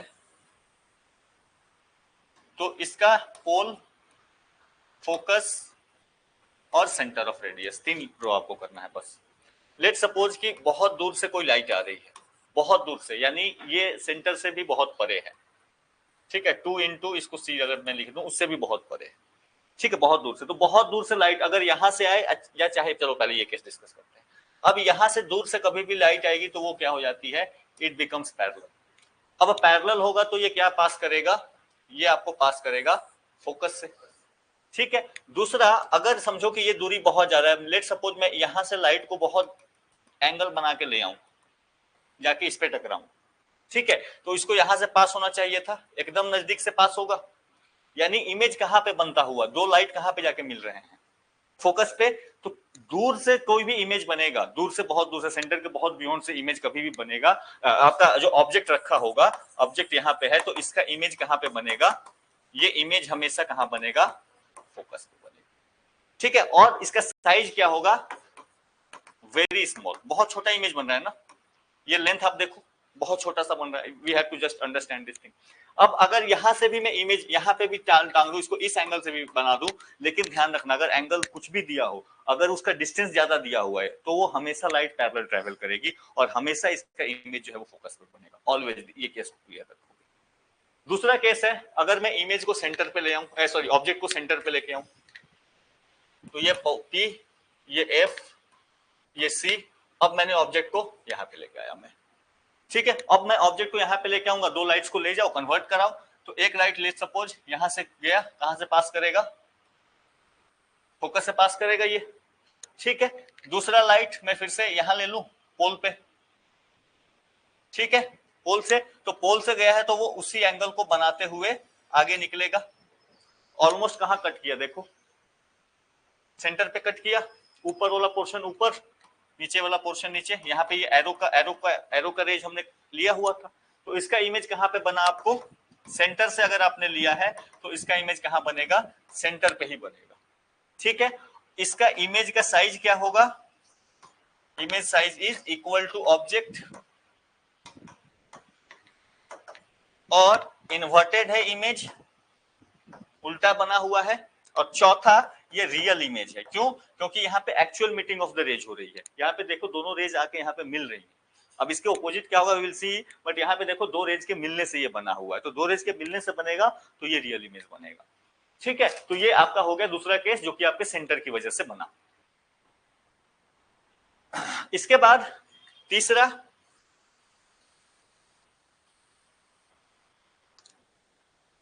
खुद, चलो तीसरा मैं बना देता हूं, चौथा बनाना खुद से। तीसरा केस है बिटवीन सेंटर एंड फोकस, तो ये P, ये F,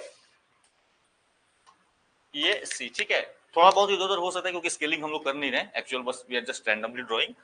तो यहाँ पे मान लो मैं कोई ऑब्जेक्ट ले लूं बिटवीन सेंटर एंड फोकस। ठीक है, यहाँ पे मैंने कोई ऑब्जेक्ट ले लिया, सेम लाइंस वही ड्रॉ करो कि एक लाइन पैरेलल लेकर जाओ, ये फोकस से पास हुआ।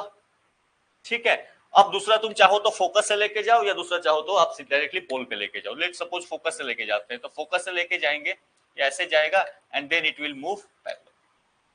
समझ में आई? यहाँ पे ये क्या बनेगा, ये सेंटर के थोड़ा सा तिरछा हो गया है, बट ये सेंटर के पीछे बनेगा। तो जैसे ही आप फोकस और सेंटर के बनाओगे, फोकस और सेंटर के बीच में आप ऑब्जेक्ट को रखोगे, आपका यहाँ पे क्या होगा, आपका इमेज पीछे में बनना स्टार्ट होगा, सेंटर से पीछे मूव कर गया। तो यहाँ पे आपका जो है ये दिस इज बियॉन्ड सेंटर बनना शुरू हुआ। ये केस क्या था, ये केस तीसरा था कि आपका ऑब्जेक्ट कहाँ पे है, object is between C and F के बीच में रखा हुआ है मैंने, ठीक है। तो इमेज कहां बना, बियॉन्ड सेंटर। इसका साइज क्या हो रहा है, दिख रहा है कुछ, साइज इसका बड़ा होगा, इमेज इन्वर्टेड होगा, उल्टा बनेगा और रियल बनेगा, ठीक है। तो चार केसेज, तीन केसेज देखे ना, तीन केसेज, ये आपको तीन। चौथा बनाओ फोकस पे रख के, दो केस और बनेगा, एक फोकस पे रखो और दूसरा जो है फोकस और पोल के बीच में रखो।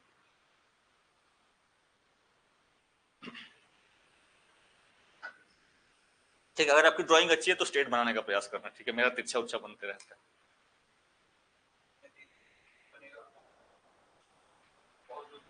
हाँ, और फोकस और पोल के बीच में।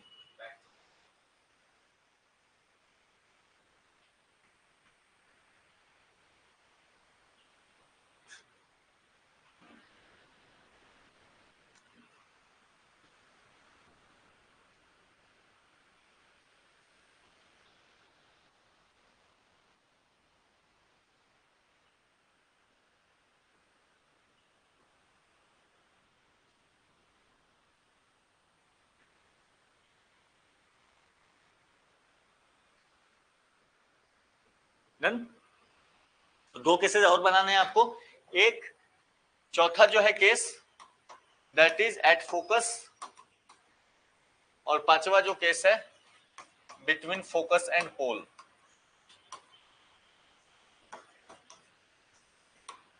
ठीक है, बिटवीन फोकस एंड पोल, ठीक है। मिटा दो इसको, या इसको मिटा देता हूं।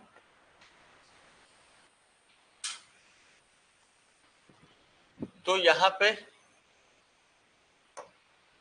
आपका पी एफ सी, ठीक है। तो यहां पे जैसे ही आप फोकस पे रखोगे, लेट सपोज, तो फोकस से आपने लाइट को लिया, लेट सपोज ये ऐसे गया, ऐसे जाने के बाद ये कहां से पास करेगा, it will pass through focus. दूसरा कि जब ये यहां से जाएगा तो सेम यही एंगल बना के पीछे आगे आएगा, ठीक है। तो यहाँ पे अब आपका जो है इमेज देखोगे तो इमेज काफी डिस्टेंस पे जाके बन रहा है, बहुत दूर पे जाके इमेज बनेगा, लेकिन यहाँ पे इमेज आपका देखो रियल नहीं बनेगा।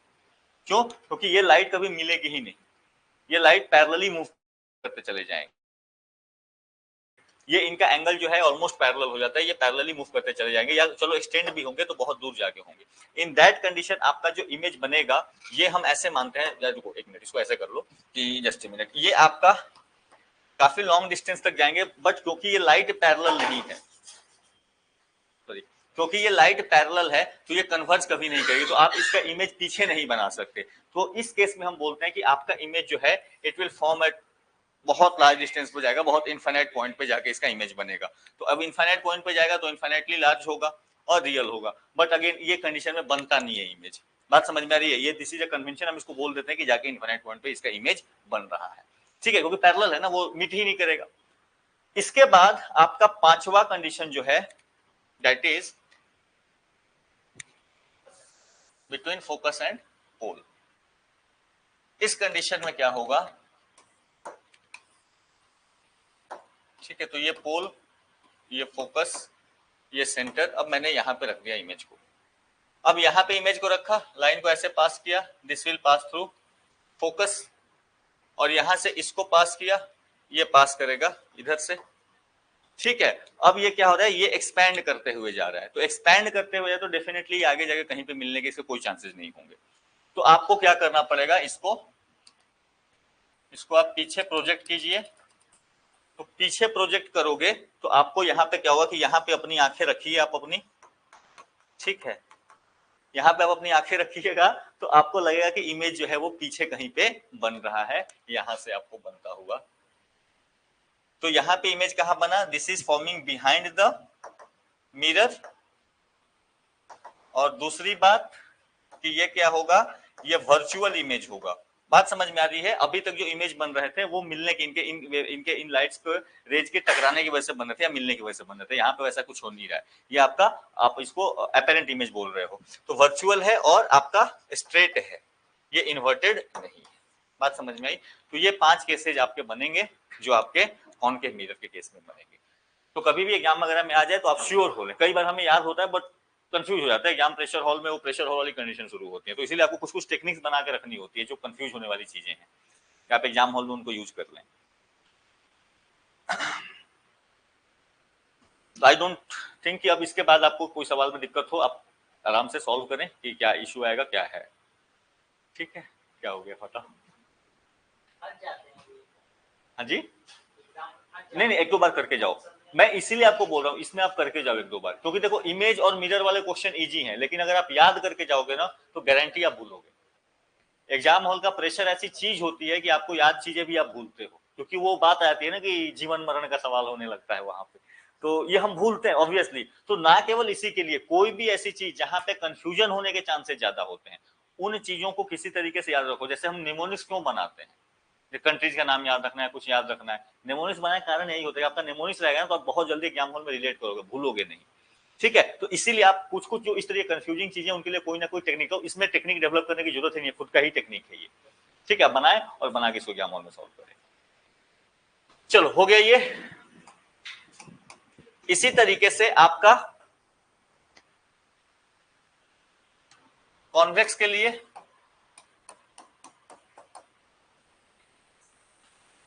तो कॉन्वेक्स में क्या हो गया, दिस इज द आपका पोल, इसका सेंटर ऑफ कर्वेचर जो है वो पीछे की ओर है और इसका फोकस जो है वो भी पीछे की ओर है, बट हम उसी इक्वल लेंथ पे यहां पे ले लेते हैं आगे में भी, जस्ट टू मेजर। ठीक है, यहाँ पे आप अपने जस्ट एक अज्यूम करें। अब यहाँ पे भी सेम लॉज फॉलो करेंगे कि लाइट कैसे पास करेगी।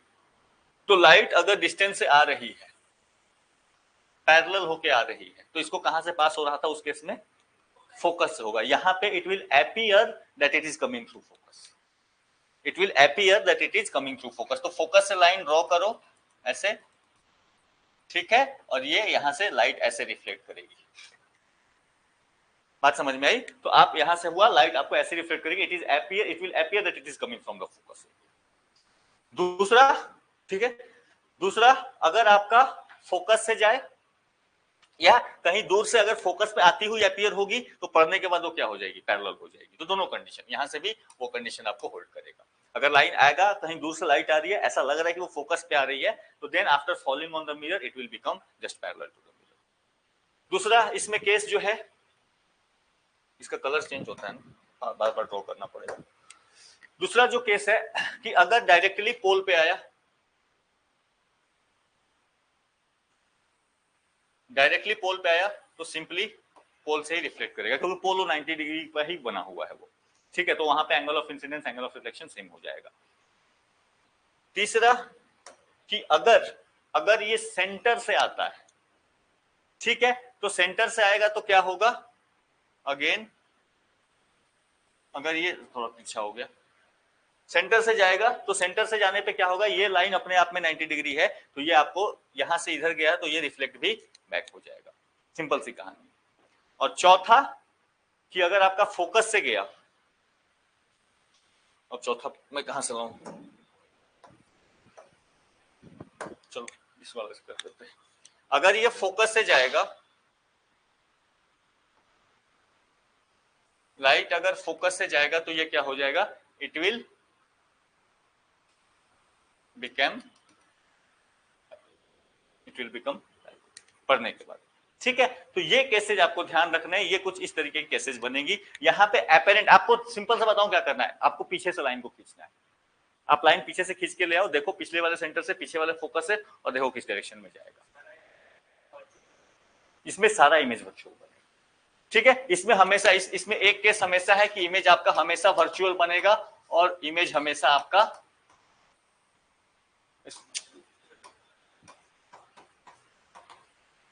इसमें हमेशा आपका इमेज अपराइट बनेगा। ठीक है, ओनली द थिंग इज कि कब साइज छोटा कब बड़ा होगा, तो दो केसेज हैं, आप ड्रॉ करके देखने का एक बार प्रयास कर लेना। सिंपल इसी तरीके से, ठीक है। तो ये आपकी कहानी बनेगी पूरी की पूरी। चलो इसके बाद वापस से आते हैं। So object is placed between the centre of curvature and focus of the mirror. So कहां बना था? सेंटर और फोकस के इमेज कहां? सेंटर ऑफ कर्वेचर फोकस पे बचा था, तो सेंटर और इंफिनिटी के बीच में बना था, राइट। तो यानी position beyond the centre of curvature, this is true. दूसरा जो है साइज इनलार्ज बना था ऑब्वियसली।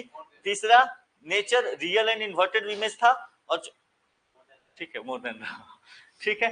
तो ये आपके चार जो है आपके सही चले जाएंगे यहां से।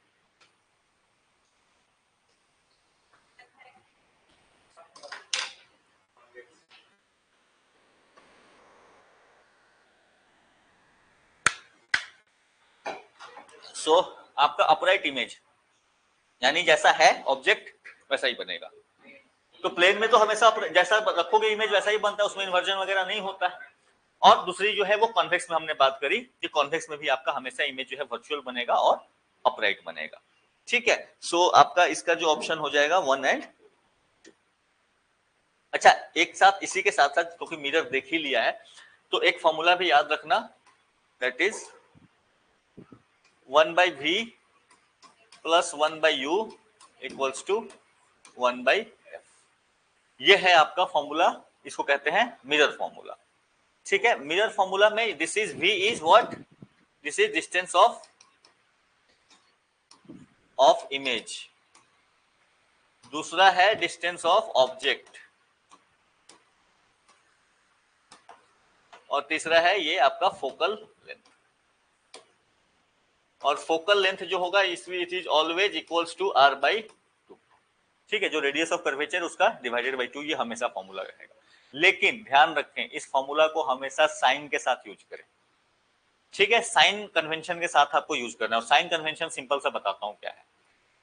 लाइट का डायरेक्शन जिस डायरेक्शन में है उसको मेजर किया जाता है, ठीक है। हम जैसे ये मिरर, तो साइन कन्वेंशन में ये स्टेटमेंट लिखी होती है कि all the distances are measured from the pole of the mirror. इसके पीछे कारण ये है कि अगर इमेज आपका इस साइड में है, इमेज आपका इस साइड में है, तो लाइट क्या करेगा? लाइट इस डायरेक्शन में ट्रेवल करेगा, लाइट को इस डायरेक्शन में ट्रेवल करना पड़ेगा।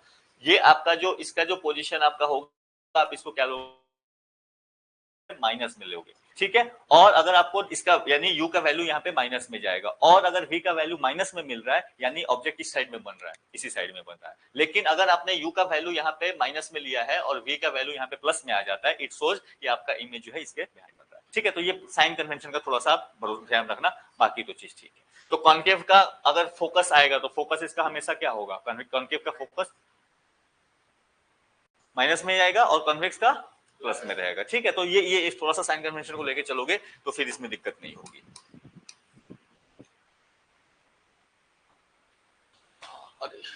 Negative sign in the value of magnification.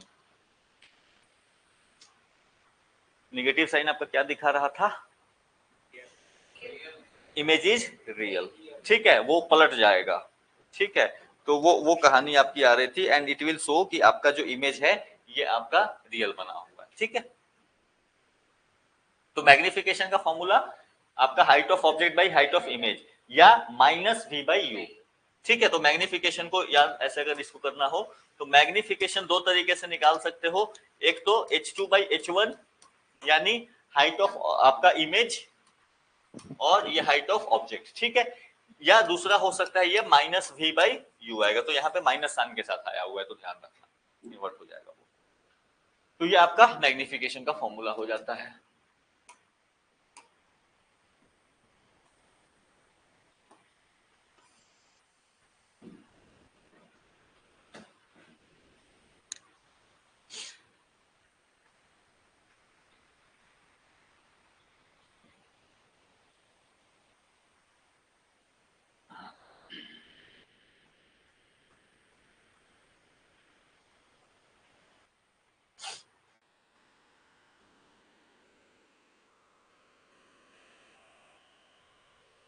दिख रहा है नहीं दिख रहा है क्या?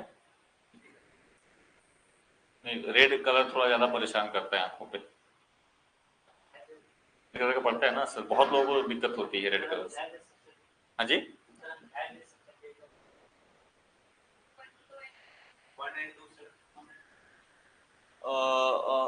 Speed of light is higher in a rarer medium than in a denser medium. Okay.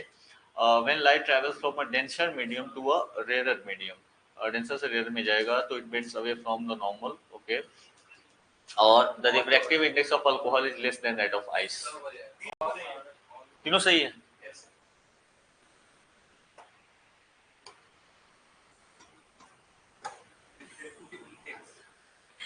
ठीक है, देखो ये फैक्चुअल डेटा है, अब इसमें आपको नहीं पता तो इसका कोई नहीं। तो नॉर्मली आप मान के चलो बहुत सारे लिक्विड्स का, जनरली लिक्विड्स का रिफ्रैक्टिव इंडेक्स जो है वो ज्यादा ही होता है वाटर से मैक्सिमम कंडीशन में। ठीक है, तो जनरली अगर कोई लिक्विड आपको दिया हो तो मान के चलना कि वाटर। हाँ जी, क्या तो क्या हो गया द रिफ्रैक्टिव इंडेक्स ऑफ, हाँ तो क्या दिक्कत है, आइस से भी दिक्कत नहीं होगा। तो रिफ्लेक्शन का मतलब ही यही है, तो यहाँ तो रिफ्रैक्शन से मतलब है ना, रिफ्लेक्शन से मतलब है। रिफ्लेक्शन क्या करता है देखो, अच्छा रुको रुको रुको, आइस दे दिया ना मुझे वाटर लगा, नहीं तब सही है ये, then this is correct, I am sorry. ठीक है, I have read it for water.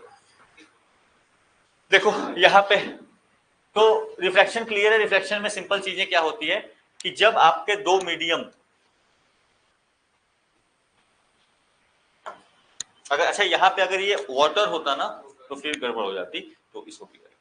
चलो, रिफ्लेक्शन में क्या था कि आपके अगर दो मीडियम है, मीडियम 1 और मीडियम 2,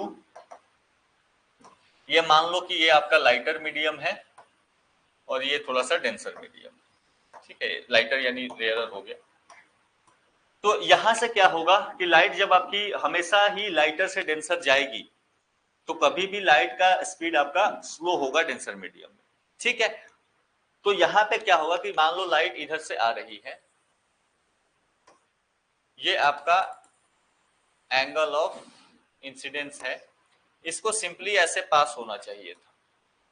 ठीक है, लेकिन जैसे ही डेंसर मीडियम में आएगी तो ये क्या हो जाती है, ये आपका नॉर्मल है, ये आपने नॉर्मल ड्रॉ किया हुआ है, तो ये क्या करेगी, डेंसर मीडियम में जाएगी तो ये नॉर्मल की तरफ टर्न हो जाती है।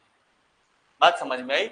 सेम होगा कि अगर ये इधर से इधर जा रही हो, यानी अगर डेंसर से रेयरर में जा रही हो तो इसको ये ऐसे गया था, मान लो लेट सपोज, तो लाइट ज्यादा चाहिए था इसको इस डायरेक्शन में, लेकिन ये नॉर्मल से क्या हो जाएगा, दूर हो जाएगा। तो हमेशा नॉर्मल के कब करीब जाएगा कब दूर जाएगा ये आपको ड्रॉ करके देखना पड़ेगा।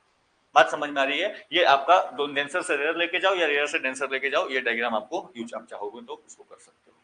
ठीक है, so this is the idea of reflection, और यहीं से आपका रिफ्लेक्टिव इंडेक्स लगता है कि स्पीड ऑफ लाइट एक में क्या है दूसरे में क्या है, तो ये चीज आप यहां से निकाल लोगे।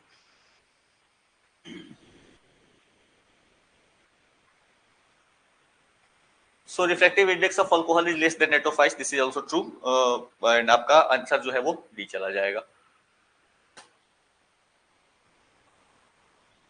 अच्छा, इसमें लेंस डाल दिया इसने।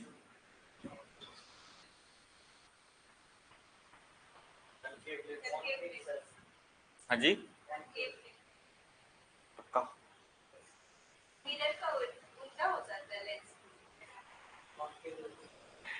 अच्छा, देखो, which are the following will always produce a virtual erect and diminished image. तो वर्चुअल इमेज बन रहा है, यानी पहली बात तो वर्चुअल इमेज आपका कभी भी उल्टे साइड में बनेगा, या लेंस में तो आपका रियल इमेज बनेगा बट वर्चुअल बनेगा। यहाँ पे देखो कनकेव में क्या होगा, कनकेव कुछ इस तरीके का लेंस होगा, तो यहाँ से जो भी लाइट आएगी ये लाइट ऑब्वियसली पड़ने के बाद ऐसे जा रही होगी।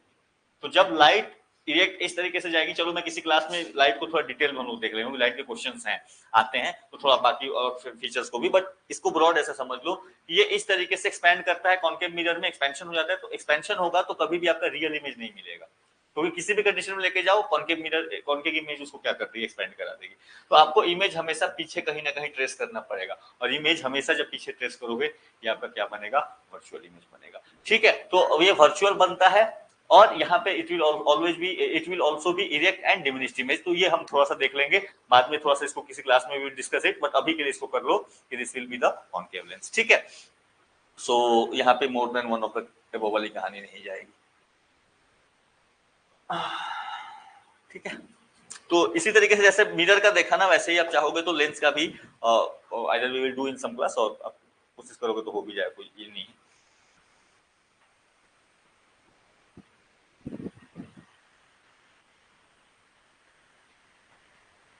रीडिंग ग्लासेस कौन से होते हैं रीडिंग में?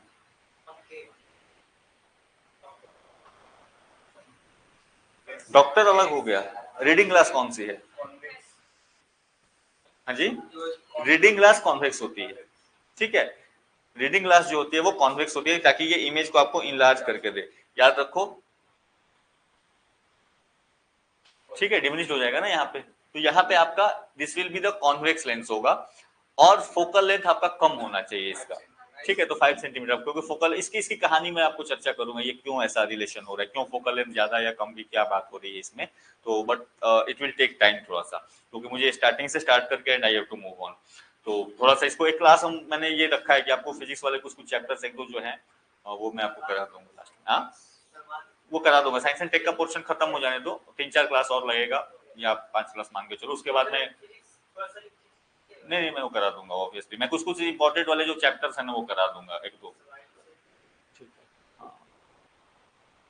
ठीक है। क्योंकि फिजिक्स थोड़ा समझ लेने पे आसान होता है, केमिस्ट्री आप रट जाओगे, बायो भी आप रट जाओगे, बट फिजिक्स को रटना थोड़ा वो हो जाता है, इधर उधर हो जाता है कहानी उसकी, ठीक है।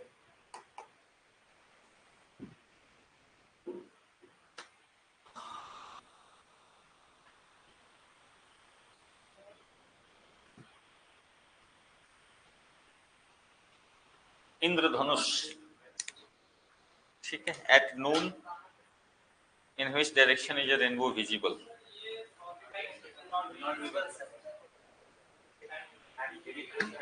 हाँ जी, तो डेली तो शाम में भी नहीं दिखाई देते। नहीं देखो, हाँ रेनबो बनने का जो ये है वो ये है कि रेनबो जब आपका जिस डायरेक्शन से सन का लाइट आएगा वो उसका ब्रेकडाउन होना चाहिए, उसको फैलना चाहिए, उसका मतलब स्पेक्ट्रम बनना चाहिए, वो स्पेक्ट्रम हमेशा आपको विजिबल होगा ऑपोजिट एंड में, ठीक है। तो सुबह का टाइम है तो सुबह में रेनबो आपको कहाँ विजिबल होगा? वेस्ट में विजिबल होगा। और अगर शाम का टाइम है तो आपको रेनबो कहाँ विजिबल होगा? ईस्ट में। तो नून के टाइम में क्या होगा? सन इज ऊपर, तो आपको दिखेगा, ठीक, पता लो, ठीक है।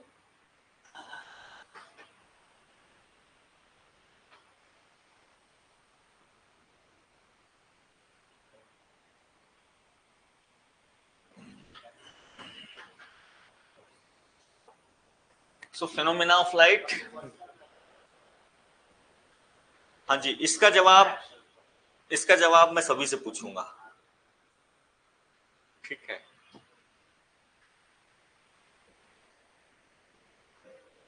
अच्छे से देख लो,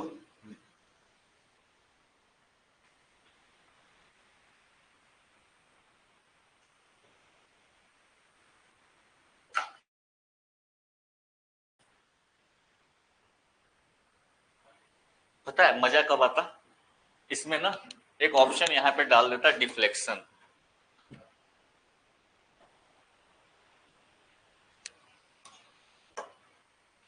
ठीक है, तब परेशान कर,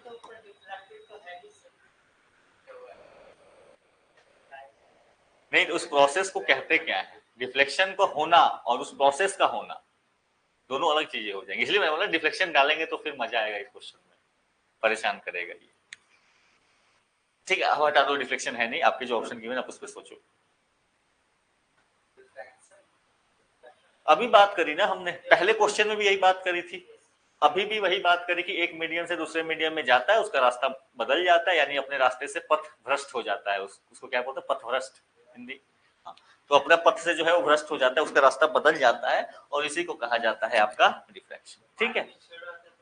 हाँ वो यही होती है, यही कारण है आपको स्विमिंग पूल में जो है साइज ऊपर दिखता है, सिक्का जो है अलग तरीके से कहानी करती है, पानी में आप कलम डाल दोगे तो उसका अपेरेंट जो है वो डेप्थ अलग हो जाता है, अपेरेंट साइज अलग हो जाता है।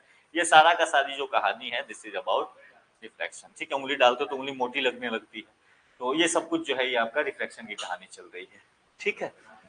चलो एक क्वेश्चन और करेंगे, शुभ अंक, अरे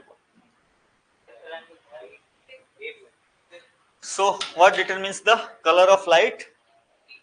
So this is wavelength. ठीक है, डायमेंशन का मतलब कि डायमेंशन लाइट तीनों डायमेंशन में चलती है, वैसा कोई इशू नहीं है लाइट के साथ।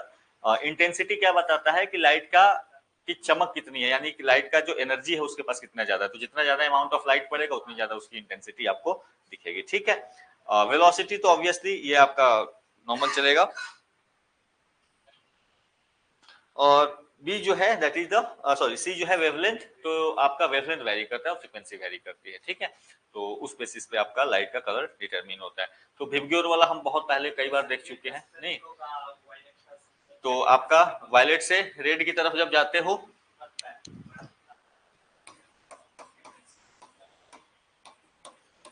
ठीक है, इसके आगे इंफ्रारेड है और इसके आगे